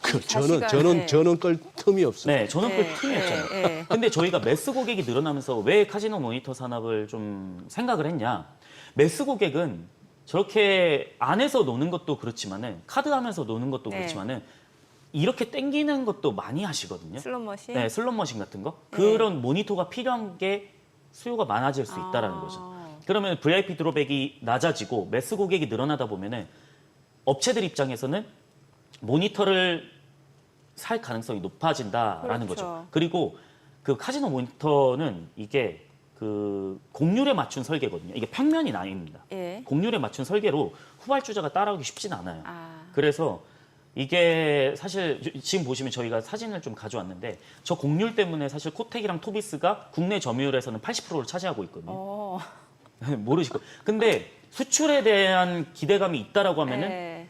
더 실적은 상승할 가능성이 높죠. 왜냐? 아까 말씀드린 일본이 복합 리조트 IR에 대해서 복합 리조트 개발에 허용을 했고 태국 네. 총리 주도로 하고 있고 베트남 복합 리조트 개발을 하고 있습니다. 그럼 관광지는 다 지금 막 카지노 유치하려고 하는 건데 그럼 모니터를 써야 된다라고 하면은 수출의 가능성이 높고 그래서 중국 대령 공장에서 생산 규모가 어느 정도냐? 한 3천억 정도 됩니다. 그리고 그 토비스가 전장용 디스플레이도 하거든요, 이제. 그러니까 저거는 이제 캐시카우입니다. 근데 예. 현재 피어 그룹 대비해서도 너무 저평가기도 하고, 네, 이 전장용 디스플레이에 들어가는 게 이제 서천 공장에서는 북미향 디스플레이 사용하는 이제 제네시스나 소렌토. 네. 요즘에 제네시스 보면은 굉장히 잘 나가죠, 미국에서. 그래서 전장용 디스플레이에서도 외형 성장이 좀 본격화될 것이다라고 예. 생각을 좀 전장용 하고 디스플레이도 다 이렇게 요즘엔 다 곡선으로 돼 있으니까. 맞습니다. 네. 그래서 지금 중국 쪽에서도 생산 캐파를 좀 늘리고 있고 외형적인 성장과 더불어서 지금 이번 연도 670억 정도라고 하면은 뭐 매출액도 7천억 정도 나오거든요. 네. 현재 시총이 한 2,400억 정도여서 네. 저희는 피어 그룹 대비해서는 좀 저평가이지 않나라고 좀 말씀을 드리고 아니 근데 이제 한수석 설명을 들으면서 아까 특히 그 오사카의 그 뭡니까 복합 리조트. 복합 리조트 예. 조감도를 보니까 네. 오사카에 있습니다. 예, 네. 오사카나 태국 등등으로 해서 토비스에 대한 설명은 굉장히 이렇게 설득력이 있게 다가오는데 네. 예를 들어서 파라다이스 같은 우리 카지노 업체들한테는 이거 좀 그거 하겠는데요. 오사카라고 하지 굳이 여기 오겠어요. 지금 저거 보니까 MGM이면 거의 라스베가스급인데. 그렇죠. 라스베가스에 또 있으니까 MGM 그룹이. 그러니까. 네, 맞습니다. 네. 근데 이제 VIP 홀드 하시는 그 드로백이 좀 줄어들고 중국은 또 롯데관광개발은 또 중국에 많이 의존을 하고 있거든요. 그래요? 뭐냐면 롯데관광개발은 제주도에 가보시면은 하얏트라고 해서 제일 높은 건물 있잖아요. 네네. 거기를 운영하는 회사입니다. 제주 하얏트 그 제주공항 근처에 있는 거 있잖아요. 제주 공항 근처에 네. 있는 거죠. 제주도에서 가장 높은 건물이 거기가 서귀포 쪽 말고? 롯데관광개발이 하는 그래요? 건물입니다. 아, 거기 안에 카지노가 있습니다. 예. 근데 한국 사람은 못 들어가죠. 네. 그래서 저는 최근에 이제 매스 고객들이 좀 늘어난 거 봤을 때는 이제 모니터가 많이 필요하겠다라는 생각을 했습니다. 사실 원래 중국 VIP들은 이런 슬롯머신 땡기는 것보다는 블랙잭 바카라 좋아하잖아요. 네, 맞습니다. 근데 바카라는 그게 모니터가 필요한 게 아니니까. 맞습니다. 네. 근데 이제 매스 고객이라고 하면 이거 다 땡기는 건 다 모니터니까. 슬롯 머신이나 그렇게 필요할 것 같아서 다 또 와닿네요. 교체 수기가 빠르기 때문에 또 교체 수요도 돌아온다라고 하면은 매출은 충분히 그 뭐 아까 뭐 최민식 씨 주연했던 카지노 맞습니다. 언급하셨지만 그 왜 형님 했던 그 호구 손님이 많아야 되는데 돈 되려면은 그런 게 이제 VIP 손님인데 네, VIP 손님이죠. 그분들은 머신 VIP. 땡기는 게 아니고. 그분을 유치하는 게 또 정킷. 아유 참네. 네, 오늘 여기까지 듣겠습니다. 네. 내용 잘 들었습니다. 네, 고맙습니다. 감사합니다. 오늘 들으신 내용과 관련해서 더 다양한 정보 원하시는 분들은 카카오톡 채널에서 머니랩 검색하셔서 친구 추가하시기 바랍니다.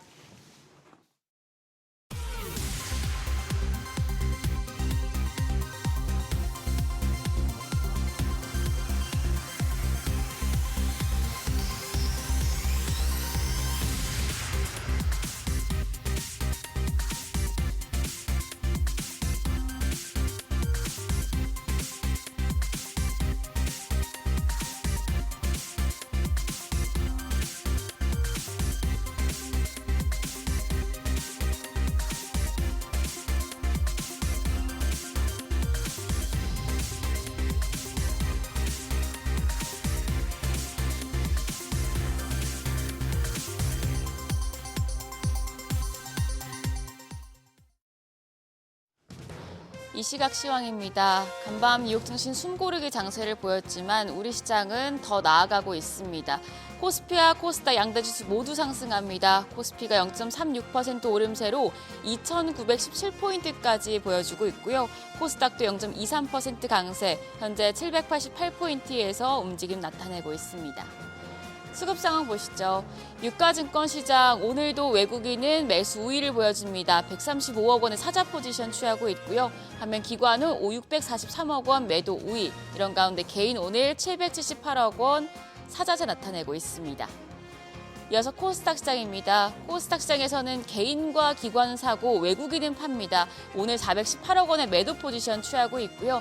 반면 기관은 107억 원 순매수, 더불어서 개인도 331억 원 매수 우위 보여줍니다. 이어서 업종별 등락률 상하이 업종 살펴보겠습니다. 오늘은 기계와 건설, 전기 유틸리티 업종이 상승률 상위권에 위치해 있습니다. 반면 에너지 장비와 서비스 쪽, 가정용 기기와 용품, 건강관리 기술 업종은 하락하고 있는 것으로 집계됩니다. 그럼 시장을 주도하는 테마 종목별 시세 체크하겠습니다. 남북 경협주가 어제 시간외 거래에 이어서 상승합니다. 우리 군이 지난 1년간 이어온 대북 확성기 방송을 어제 오후부터 전면 중단하자 남북 관계 개선 기대감이 커진 영향인데요. 경협주 내에서는 좋은 사람들이 16.4% 급등하며 거래가 1,408원, JST나가 12% 오르면서 3,570원대 거래되고 있습니다. 한국석유가 7% 오름세로 13,090원, 현대건설이 6.24% 오름세고요. 인디에프도 11.7% 강세 보여주고 있습니다. 거래가 1,213원으로 집계됩니다. 원전 섹터도 강세입니다. 체코 측이 테멜린 원전 3, 4호기를 추가로 건설할 경우에 한수원이 우선 협상 대상자가 될 것이란 전망이 나오고 있는데요. 이런 가운데 이재명 대통령과 페트르 피알라 체코 총리가 전화통화에서 이와 관련한 이야기를 나눴다는 소식이 보도되면서 관련주 주목받고 있습니다. 오늘 일정에서 G2파워가 21.5% 시세 분출하면서 거래가 11,790원이고요. 한전기술도 12.6% 급등합니다. 거래가는 84,400원. 태웅이 10% 가까이 올라갑니다. 31,950원대 거래되고 있고 에너토크가 8% 오름세로 7,920원. 한신기계도 10.6% 강세입니다. 거래가는 3,700원입니다. 그리고 액화 천연가스 LPG 관련주가 주목받고 있습니다. 미국이 중동 내 안보 우려로 이라크 주재 대사관 철수를 준비하고 있다는 소식에 국제 유가가 4%를 넘게 뛰자 관련주들이 오름세 보여주고 있는데요. 중앙에너비스가 18.6% 급등하며 15,860원대 거래되고 있고요. 흥구석유가 9.8% 강세입니다. 거래가는 12,090원. 대성산업과 S오일이 2.7%대 오름세, 더불어서 이원도 2% 가까이 상승합니다. 현재 거래가 77,200원으로 집계되고 있습니다. 마지막으로 건설주도 상승세 보여주고 있습니다.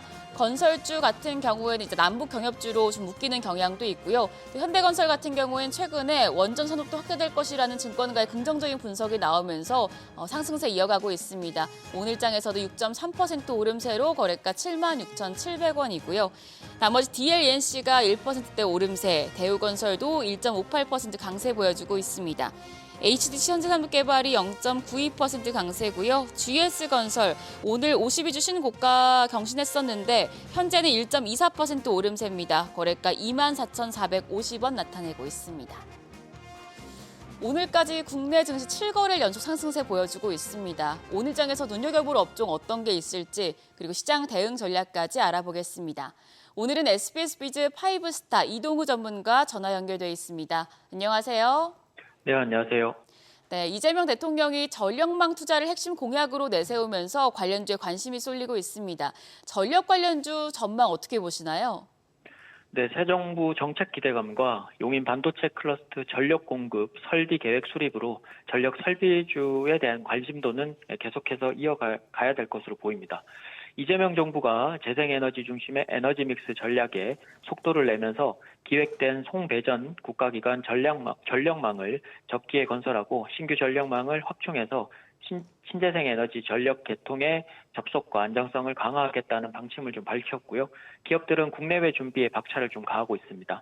대한전선은 세계 최고 수준의 초고압 케이블 기술을 바탕으로 베트남, 남아공, 사우디아라비아 등 해외 거점을 구축했고 미국, 유럽, 중동 등의 글로벌 확장 기대감에 연중 신고가를 이번 주에 돌파를 했고요. 해저 케이블 전문 기업인 LS 마린 솔루션은 전남 신안군의 전남 해상풍력 1단지에 해저 케이블 설치를 성공적으로 마치면서 해상풍력 관련주로도 사상 최고가를 기록했습니다. 또한 2주 전에 용인 반도체 클러스터 10기가와트의 전력 공급을 위한 변전소 시설 등 설비 계획 발표에 청국전력은 2038년까지 73조 원이라는 투자를 하겠다라는 전망들이 나오면서 전력 설비 관련주들에 대한 중기적인 관점으로도 접근이 좀 유효해 보이는 자리입니다. 네, 그럼 전문가님은 전력 관련주 중에서 어떤 종목 좋게 보시나요? 대부분 종목들이 지금 강세를 좀 보이고 있는데 그중에 좀 덜 간 종목으로는 산일전기와 일진전기를 좀 보고 있습니다. 산일전기는 산업용 변압기 전문 제조업체로 틈새 시장인 특수변압기를 제조 중인데요. 21년 이후에 4년 만에 매출액은 3배 이상 올랐고 영업이익은 90배가 증가를 한 상태로 상당히 빠른 성장세를 좀 보여주고 있습니다. 특히나 미국 수출 비중이 69.2%로 미국의 노후 전력망 교초와 신재생 에너지 확대 정책 수혜가 지속적으로 이뤄지고 있으며 여전히 변압기 공급 부족 현상이 지속되고 있어서 미국 내 변압기 자급률이 20% 수준밖에 안 되기 때문에 2분기에도 실적은 고성장이 예상이 됩니다. 기술적으로는 5월 달에 반등세가 지속되다가 7만 원대 매물대에 저항해서 매물을 소화하는 모습으로 거래량 동반시에는 최고가 돌파가 용이한 위치고요. 접근은 7만 2천 원에서 7만 500원 그리고 손절가는 6만 5천 원을 드리고요. 1차 목표가는 8만 4천 원을 제시해 드리도록 하겠습니다. 두 번째 종목은 일진전기인데요. 글로벌에서 유일하게 전선과 전력기기를 동시에 생산하는 업체로 작년 초고압 변압기 위주의 관련주 상승에 이어서 소형 변압기 관련주로 낙수 효과와 추가 수혜 기대감을 가질 수 있는 종목입니다. 이번 2025년 1분기 발표된 해외 수주가 향후 2, 3년치에 해당되는 생산량에 해당되는 규모로 2분기 이후에 실적 개선이 본격화될 것으로 예상이 되고요. 증설과 신공장 가동으로 초고압 변압기까지 소화 가능해서 26년까지 4천억 규모, 현재 시총의 4분의 1 수준의 추가 성장이 가능해졌고, 기술적으로는 4월부터 재반등이 시작이 되면서 중장기 이평선을 재차 돌파하는 골든크로스 시점이 나왔습니다. 거래량 증가 시에 최고가 돌파가 다시 가능하기 때문에 접근은 32,000원에서 31,000원, 그리고 손절가는 28,000원, 그리고 1차 목표가는 37,500원을 제시해드리도록 하겠습니다. 네, 오늘 말씀 고맙습니다. 지금까지 업종과 대응 전략 알아봤습니다.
최근 스테이블 코인 법제화 움직임이 눈에 띄게 활발해지고 있습니다. 미국은 관련 법안 표결이 임박했고, 우리나라도 이제 이재명 대통령 공약이었던 만큼 관련 법안이 빠르게 진행되고 있는데요. 현금처럼 사용할 수 있는 스테이블 코인 과연 어떤 체계고 또 미리 대비할 건 없을지 자세히 짚어보겠습니다. 네, 도움 말씀 주시기 위해서 동국대 국제정보보호대학원 황석진 교수 자리했습니다. 어서 오세요, 교수님. 안녕하세요. 네. 예. 교수님, 저희들 간간히 지금 스테이블 코인을 갖다가 저희들이 다루기도 하고 했습니다만 아직까지 솔직히 잘 모르겠습니다. 잘 모르겠는데 본 질문에 들어가기 전에 교수님 워낙에 벌써 국제정보보호대학원인데다가 우리 또 황 교수님은 이쪽으로 유명하신 분인데 이거부터 한번 여쭤보겠습니다. 요즘 제 주위에도 많아가지고 아니 요즘 보이스피싱이나 약간 이 금융사기 이쪽이 많고 저도 참 부끄럽습니다만 한 7, 8년 전에 혼자 약간 낚여가지고 막 입력해주고 있었어요. 그러다가 딸하고 마누라한테 완전 바보 된 적이 있는데 이게 교묘한데 피해도 갈수록 많아지고 요거 좀 안 당하는 무슨 방법 없을까요? 네. 오늘 이제 대본은 원래 이제 스테이블 코인 갖고 그렇습니다. 예. 네.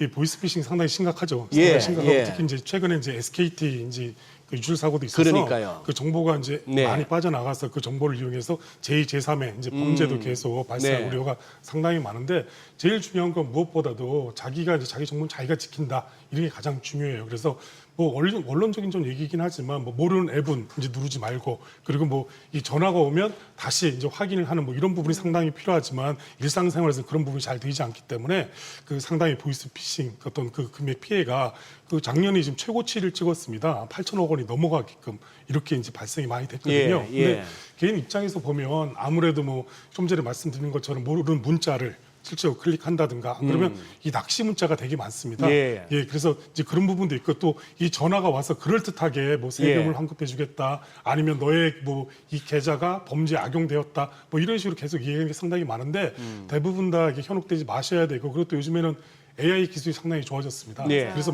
이 딥페이크라든가 딥보이스 어떻게 가족의 목소리 똑같이 흉내내거든요. 그래서 심지어는 암고를 써야 되지 않냐.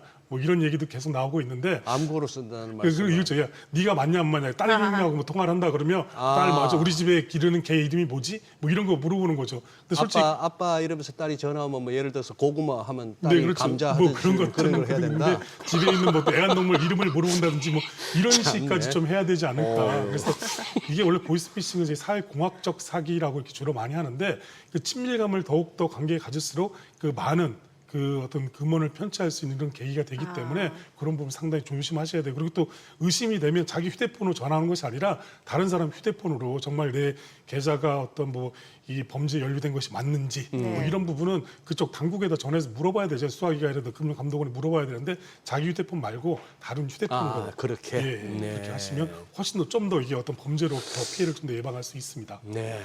감사합니다. 오늘 보이스피싱 얘기만 계속 하네요.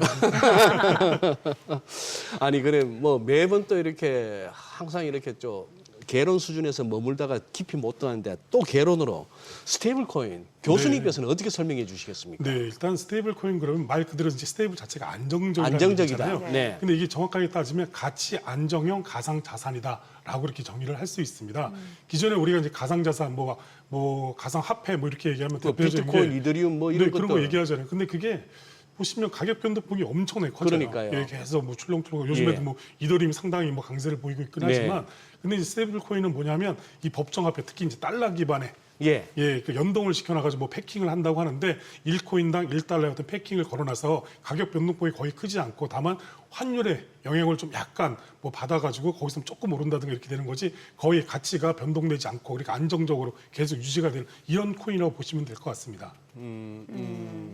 그래요. 예, 스테이블 코인에 대해서 얘기를 해봤고 지금 이제 미국 같은 경우는 이미 뭐 스테이블 코인, USDT, USDC 많이 지금 활발하게 특히 USDC 그 발행사 서클은 뭐 이미 상장까지 한 네. 상황이고 지금 어때요? 지금 지니어스 액트 지금 본회의 상정 여부를 앞두고 있는 상황에서 이제 공화당이 뭐 다수를 차지하고 있다 보니까 이 지니어스 액트도 무난하게 이제 통과될 것으로 보여지는데 이 지니어스 액트에 대해서 좀 설명을 해주시고 이게 네. 왜 스테이블 코인하고 어떤 연관이 있는지 좀 그 알려주세요. 지니어스 액트는 이제 스테이블 규제 법안입니다. 네. 근데 그 공교롭게도 이제 이 방송하는데 네. 오늘 아침에 네. 그 이제 이 상정 절차에 대해서 네. 표결이 승인이 되었습니다. 아, 지금 됐어요. 예, 됐고 예. 그리고 실질적으로 이제 상원에서 최종적으로 이제 수락을 해서 뭐 승인을 할 것인가 말까, 제정을 할 것인가 말 것인가 이제 그런 절차만 지금 남아 있기 때문에 네. 그 아무래도 이제 스테이블 코인에 대한 그 규제 체계를 명확하게 하는 이런 부분이 유럽에서 미카 법안에는 이렇게 담겨 있었지만 실제 미국에서는 그런 부분이 전혀 없었거든요. 네. 그리고 이게 트럼프 행정부가 들어오면서 바이든 행정부하고 트럼프 행정부하고 완전히 차별화된 게 무엇이었냐면 바이든 행정부는 CBDC에 대한 부분을 상당히 긍정적으로 바라봤습니다. 근데 이제 트럼프 행정부 2기 트럼프 행정부가 들어서면서 야 CBDC는 아니야. 대신 우리가 스테이블 코인이라든가 가상 자산의 어떤 허브가 돼야 돼 미국이 뭐 그러면서 관련 법안은 이제 계속 지금까지 준비를 계속 해왔었거든요. 네. 그러다가 이제 지니어스 액트라는 이제 스테이블 코인 이 규제 법안이 이제 완성이 되었고 이제 최종적으로 이제 상원에서 표결 절차만 이제 남아 있는 이런 상황인데 아마 이렇게 된다 그러면 미국이 지금 현재 뭐 디지털 위엔화라든가 뭐 여러 가지 어떤 디지털 그 시대의 어떤 통화 주권에 있어서 네. 어떤 정책적으로 자기가 주도권을 가지고 그 나가겠다 이런 의지가 강력하게 담아 있다고 이렇게 볼 수가 있을 것입니다. 저기서 그러면 교수님 네. 발행 스테이블 코인, 단기 국채 등 안전자산 기반으로 한 1대1 준비금 반드시 소유. 두 번째 문단에 적은데 누가 발행합니까? 네, 일단은 뭐 여러 가지가 있을 때 원래는 이제 중앙은행이 발행하는 게 가장 안정적인데 근데 대부분 다 중앙은행 CBDC에 대한 이슈가 있기 때문에 네. 그 우리나라 같은 게 이제 민간 주도 그리고 전 세계가 대표적인 그 스테이블 코인 같은 게 15가지 종류가 있는데 우리가 아는 뭐 USDT라든가 네. 좀 전에 말씀하신 USDC라든가 그리고 뭐 RL 뭐 그 USD라든가 뭐 여러 가지 어떤 스테이블 코인이 한 15가지 종류가 있어요. 근데 대부분 다 민간 주도형으로 민간 주도형으로. 이게 민간에서 발행을 하고 좀 전에 말씀하신 것처럼 이 디파짓 지급 보증을 얼마나 네. 해주냐에 대해서 이제 문제가 되는데 법정화폐로 이제 지급 보증을 해주는 경우도 있고 네. 뭐 금이라든가 어떤 뭐 다른 국채라든가 이런 부분으로도 그 지급 보증을 해주는 경우가 있는데 대부분 다 그 달러 기반의 스테이블 코인이라고 볼 수가 있을 그러면 겁니다. 민간 기관에서 기업에서 스테이블 코인을 발행하는데 예를 들어 뭐 이야기하기 쉽게 1억 달러 정도의 스테이블 코인을 발행하면 네, 스테이블 코인 하나는 1달러인데 네, 네. 1억 달러치를 코인을 발행했으면 그 발행한 쪽은 1억 달러에 해당하는 현금에 준하는 국채나 금이나 확실히 갖고 있어야 된다 이 네, 그걸 말씀이죠. 예치해야죠. 자기가 갖고 있으면 자기들이 갖고 실질적으로 있어야 된다. 네, 그렇죠. 어떤 방법을 자기가 갖고 있으면 좀 약간 보관에 대한 이슈도 있으니까 그런데 그 발행하는 거기서는 뭐 어떤 이익을 얻는 거죠? 걔들은? 그렇죠. 네. 중요한 질문이신데요. 예. 최근에 이제 USDT죠. USDT 예. 같은 네. 경우에는 그 테더 같은 경우에는 네. 막대한 수익을 얻었어요. 그게 뭐냐면 예치금을 가지고 운용 수익을 갖다 엄청나게 벌어들였죠. 쉽게 얘기하면 이자 수입이 엄청난 거죠. 자기가 발행한 코인은 시장에서 유통이 계속되고 있지만 네. 실질적으로 그만큼 자기가 이 준비 자산을 어떤 예측 기관에다 집어넣었을 거 아니에요. 예. 근데 거기서 이제 운영을 해서 나오는 이자 수입이 어마어마하게 그게 되어 있습니다. 어마어마했다. 그러니까 우리가 이제 스테이블 코인을 이제 발행하게 되면 네. 기존의 CBDC하고 이제 스테이블 코인하고 중첩되는 부분도 상당히 많습니다. 근데 엄연하게 틀린 건 뭐냐면 스테이블 코인은 이자를 줍니다. 어떤 그 수익이 생기면 예치금에 대한 수익이 생기면 그 금액을 쇠호해 줄 수 있는 부분이거든요. 네. 그러니까 단순하게 화폐로서의 개념이 아니라 자산으로서의 개념이 훨씬 더 강하다 이렇게 볼 수가 있는 것입니다. 우리 현금은 이자가 안 붙는데 걔는 스테이블 코인 그렇죠. 이자가 붙을 수 네, 있다. 그렇습니다. 왜냐하면 자기 그만큼 뭐 우리가 만약 원화 기반의 어떤 스테이블 코인을 발행한다고 하면 1코인당 뭐 1,000원에 이제 패킹을 이렇게 걸어놓는다고 하면 1,000원을 뭐 그 은행이라든가 이런 쪽에도 예치할 거 아닙니까? 예. 그쪽에서 운용을 하게 되면 예. 이자가 반드시 생기죠. 뭐 그러면 거기에 대한 이제 수익을 그 스테이블 코인을 갖고 있는 그 어떤 유저한테도 지급할 수가 있는 것이고. 교수님, 그러면 너무 죄송스러운 초보적인 질문입니다. 저하고 이정민 앵커가 아침마다 이거 방송하는 게 지쳐가지고 우리 네. 스테이블 코인 하나 발행하는 회사 열자 네. 해서 한 1,000억짜리 스테이블 코인을 발행하겠다고. 근데 돈은 없어요, 둘이. 네. 그 1,000억짜리 발행해서 그걸 갖다 사람들이 사면은 1,000억이 돈이 모아지면은 네. 그걸로 제가 뭐 국채나 뭐 금이나 뭐 사놓고 나 이제 얘 지금 내 뒤에 있다. 나 1,000억 이거 뻥크 아니다. 뒤에 이거 담보 있어. 근데 내가 1,000억 준비해놓고 코인 발행하는 게 아니고 네. 코인 발행해서 생긴 돈으로 해다. 이거 말 됩니까 이거? 네, 둘 다 뭐 가능한 얘기인데요. 둘다 실질적으로. 가능하다? 네네, 둘 다 가능한 얘기인데 대부분 다 발행하면서 예치금을 이렇게 대부분 다 쌓아놓고 있습니다. 쌓아놓고 있다. 네, 그러면 아니 매번 여기서 제가 막히는데 네. 그래요. 그러면은 왜냐하면 우리 그 친구 누굽니까?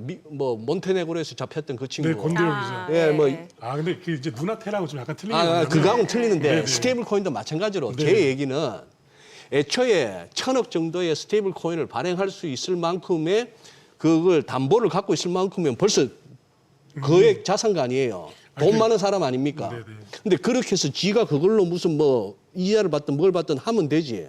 그걸로 또 그러면 코인을 발행하면 또 1,000억이 더 생기는 거 아니에요. 아닙니까 이거? 아니 근데 두 가지라고 제가 말씀드렸잖아요. 네. 자기가 갖고 있는 거 가지고 코인을 발행할 수도 있고요. 코인을 발행하면서 그 돈을 받아서 실질적으로 그 예치 기관에다가 하는 경우가 있는데 예. 그 엊그제 그 이제 민주당 그 민명덕 의원이 이제 발의한 디지털 네. 자산 기본법 관련해서 보면 스테이블 코인에 대한 이제 규제 체계를 갖고 가고 있습니다. 거기서는 이 자본금 5억 원 이상이 되면 예. 발행할 수 있게끔 이렇게 해놨거든요. 예. 근데 그건 이제 자본금이고 예. 실질적으로 이제 발행을 하게 되면 네. 대부분 다 좀 전에 두 가지 방법이 대부분 다 코인을 발행하면서 그 돈을 실제로 예. 예치하게끔 이렇게 해놓은 가능성이 상당히 돈을 높죠. 예치하게끔. 네, 그렇죠. 그러니까 발행한 만큼 그 돈을 갖다가 그 스테이블 코인을 어떤 교환한다 이런 개념을 보시면 되는 거죠. 예, 그러니까 그 돈을 예치해놓고 거기에 운용 수익을 가지고 자기 아니면 또 그 이 스테이블 코인을 보유하고 있는 사람에게 이자를 지급한다 예. 이렇게 볼 수가 있는 것이기 때문에. 그러면 그렇게 해서 생긴 돈으로 네네. 국채를 채권을 해서 이자를 받든지 아니면 무슨 그 은행에다 해서 이자를 받는 거는 모르겠는데 이 배당을 받든지 자본 이득을 노린다고 해서 뭐 주식 같은 그런 데다가 투자했을 경우에 뭐 금도 마찬가지지만 이게 꼭 이익이 아니고 손실이 날 수도 있는 거 아닙니까? 그것은 아니고요. 네. 그 자기가 투자하는 것은 아니고 예치를 해놓는 것이고 예치를 해놓고. 예치한 기관에서는 그걸 갖다 운용 수익을 내는 거기 때문에 예. 아무래도 뭐 이건 뭐 주식 그 뭐 어떤 그쪽에다 투자하는 것이 아니라 예. 다른 쪽에다가 투자를 해가지고 그 이 예치를 해놓은 그 금융기관이라든가 이런 쪽에서는 예치한 거에 대해서 운용을 하는 것은 그쪽 나름이잖아요. 대부분 네. 또 은행이라든가 이런 부분은 대부분 다 이게 고정적인 이자를 지급하고 있지 않습니까? 예. 뭐 2%, 3%, 4% 이렇게 지급을 하고 있기 때문에 그렇게 안전하게 보고 있으면 되실 거예요. 그리고 이게 또 코인러이라든가 이런 부분이 발생해서 스테이블 코인을 주고 내 현금 다시 찾아가 이렇게 된다 그러면 대부분 다 돌려줘야 되잖아요. 네. 근데 지급 준비금 자체가 없다 그러면 상당히 문제가 되는 것이 스캔 코인이 되는 것이죠. 근데 그런 돈을 안전적인 자산에다가 실질적으로 그 이 자산을 관리할 수 있는 이런 그 뭐 은행이라든가 예. 이런 이제 이 투자사 뭐 이런 쪽에다가 예치를 해놓은 거고 대부분 다 은행 쪽에 예치해놓을 가능성이 상당히 높죠. 그렇기 때문에 안전하게 관리를 하고 있기 때문에 그 지급 준비금이라든가 뭐 이런 부분에 있어서 이게 뭐 그 요구를 했는데 지급을 못한다 이런 사태는 발생할 가능성이 상당히 낮습니다. 저는 이제 미국 정부 입장에서는 그 달러 기반 스테이블 코인 지금 법제화 시키는 거는 어떻게 보면은 그럴 수 있다고 봐요. 왜냐면은 뭔가 달러 가치 자체는 트럼프가 좀 그러니까 달러 약세를 원하면서도 기축통화 지위를 유지하려면 이제 국가 간의 경계가 일단 허물어져야 되고 네네. 그러면 이제 달러를 기반으로 한 스테이블 코인이 전 세계적으로 유통된다라고 하면은 달러의 지위는 그만큼 유지가 되는 거니까 또 중국에서도 지금 디지털 위안화 좀 추진하고 있다 보니까 네네. 여기에 어떤 상응하는 정책이 분명 필요할 것 같은데 우리나라에서는 원화 기반 스테이블 코인을 만약 한다고 하면 이걸 누가 쓸까요? 네, 아무래도 이제 좋은 말씀이신데요. 그 계속 이제 우리가 최근에 나오는 G2란 얘기가 많이 네. 나옵니다. 이제 그 얘기는 뭐냐면 이제 글로벌 환경에서 그 스테이블 코인의 어떤 이제 그 주도권을 잡고 가는 네네. 그 언어가 되겠다. 뭐 이런 함축적인 의미가 많이 담겨져 있는데 일단 스테이블 코인을 원화 기반의 스테이블 코인을 발행한다 그러면 여러 가지 부분에서 사용할 수 있는 가능성이 상당히 높은데 특히 우리나라 K 콘텐츠가 상당히 강하잖아요. K 콘텐츠. 그렇죠. 그러면 K 콘텐츠를 갖다가 만약 구입해가지고 어떤 뭐 동영상이라든가 시청할 때 그걸 결제한다든가 아니면 우리나라에서 해외랑 이제 무역하는 데 있어서 무역 자금을 기존에 이제 달러 기반의 스테이블 코인이라든가 달러로 실제로 결제했다 그러면 네. 원화 기반의 어떤 스테이블 코인이라든가 이런 부분을 결제한다 그러면 훨씬 더 범용성이 상당히 높아지는 거고 특히 또 게임 문화라든가 이런 부분이 상당히 많잖아요. 그럼 게임도 실질적으로 원화 기반의 스테이블 코인을 결제한다든가 실질적으로 사용할 수 있는 범용성은 상당히 많습니다. 그 다만 이제 그 발행자가 얼마나 이제 많이 참여하느냐에 따라서 부분별 난입이라든가 이런 부분을 정확하게 이제 통제를 한다 그러면 그 스테이블 원화 기반의 스테이블 코인은 그 긍정적인 그 어떤 시장에서 그 환영을 받을 가능성이 상당히 높다고 그렇게 볼 수가 있을 것입니다. 아니 이거 원화 기반 스테이블 코인을 좀 쉽게 설명하면은 옛날 싸이월드 도토리로 비교하시는 분들도 있어요. 도토리 아시죠? 네. 그 이제 현금으로 도토리를 사가지고 그 안에서는 다 도토리로 결제를 하고 네네. 하잖아요. 근데 결국에 그게 그 안에서만 머무른 건데 이 네네. 원화 기반 스테이블 코인도 만약에 그런 식으로 어떤 구독료, 서비스료를 원화 기반 스테이블 코인으로 만약에 해외에서 지불을 하는데 그럼 그 해외에서 그 원화 기반 스테이블 코인이 어떻게 유통되는지 네네. 그것도 사실 중요한 거잖아요. 그러니까 실질적으로 그래서 이제 그 어떤 그 통화 주권에 대한 이제 이슈가 지금 계속 있는 거고 그래서 한국은행이라든가 이제 금융당국에서 서로가 이제 중첩되는 부분이 뭐냐면 네. 이게 스테이블 코인이 이제 무분별하게 계속 발행이 된다 그러면 이 통화 정책에 대한 유효성에 대한 이슈가 지금 계속 발생하는 소지가 상당히 네, 많거든요. 예. 아니 원화를 갖다 계속 쓴다든가 신용카드 문화도 상당히 있음에도 불구하고 스테이블 코인이 활성화된다 그러면 어떤 인플레이션이 만약 발생했을 때 얼마나 많은 통화를 발행해서 그 인플레이션을 잠재워야 될 것인가 여기에 대한 이슈도 있는 것인데 해외에서 우리나라의 그 원화 기반의 스테이블 코인이 계속 그 사용이 많이 된다 그러면 일단은 뭐 외화라든가 이런 부분의 유치가 실질적으로 네. 상당히 늘어나는 것 당연한 것이고 다만 이제 어떤 이 좀 전에 말씀드린 정책에 대한 어떤 통화량 정책이라든가 이런 부분에 대한 이슈가 발생한 소지는 상당히 있지만 네. 그런 부분보다는 어떤 긍정적인 측면이 훨씬 더 높다 이렇게 볼 수가 있을 것입니다. 아, 이건 참 시간을 두고 좀 심층적으로 여쭤봐야 될 주제긴 하네요. 아, 벌써 예. 마쳐야 되는 시간이에요. 예. 맞습니다. 지금 안 되는데 아니 이렇게 마치면 안 되는데 지금 시작도 안 했는데 다음에 저희가 좀 기획성으로 한번 이거를 예예 해서 이걸 이 부분은 왜냐하면은 직관적으로 이해가 잘 안 되고 이렇게 설명을 들었어도 바로 이렇게 이해가 안 되는 것은 뭔가 좀 어렵죠. 네, 어려워요. 어려운 네. 거예요. 어렵고 조금 더 이렇게 클리어한 어떤 그게 네. 필요한 것 같아요. 다음에 한번 시간 내주시면 네. 저희가 그때 좀 심층적으로 한번 다뤄보도록 아마 이제 하겠습니다. 스테이블 코인하고 이제 CBDC에 대한 부분이 이제 그러니까요. 계속 이슈가 되고 네, 있는데요. 네. 제일 그 중요한 얘기야. 건 이제 통화 정책이라든가 통화 네. 주권에 대한 이슈가 계속 있기 때문에 그렇습니다. 이런 부분을 이제 그 한국은행이라든가 금융당국 그리고 뭐 정부 차원에서 그리고 국회 차원에서 잘 그 조화롭게 한다 그러면 아마 긍정적인 어떤 시너지 효과를 상당히 발휘하지 않을까 지금 그렇게 보고 있기 때문에 네. 다음에 와서 좀 더 자세하게 한번 네. 말씀드리는 걸로 그렇게 하도록 하겠습니다. 그런 시간을 네, 가져야 될 오늘 것 같습니다. 내용 네, 잘 고맙습니다. 들었습니다. 예, 고맙습니다. 감사합니다.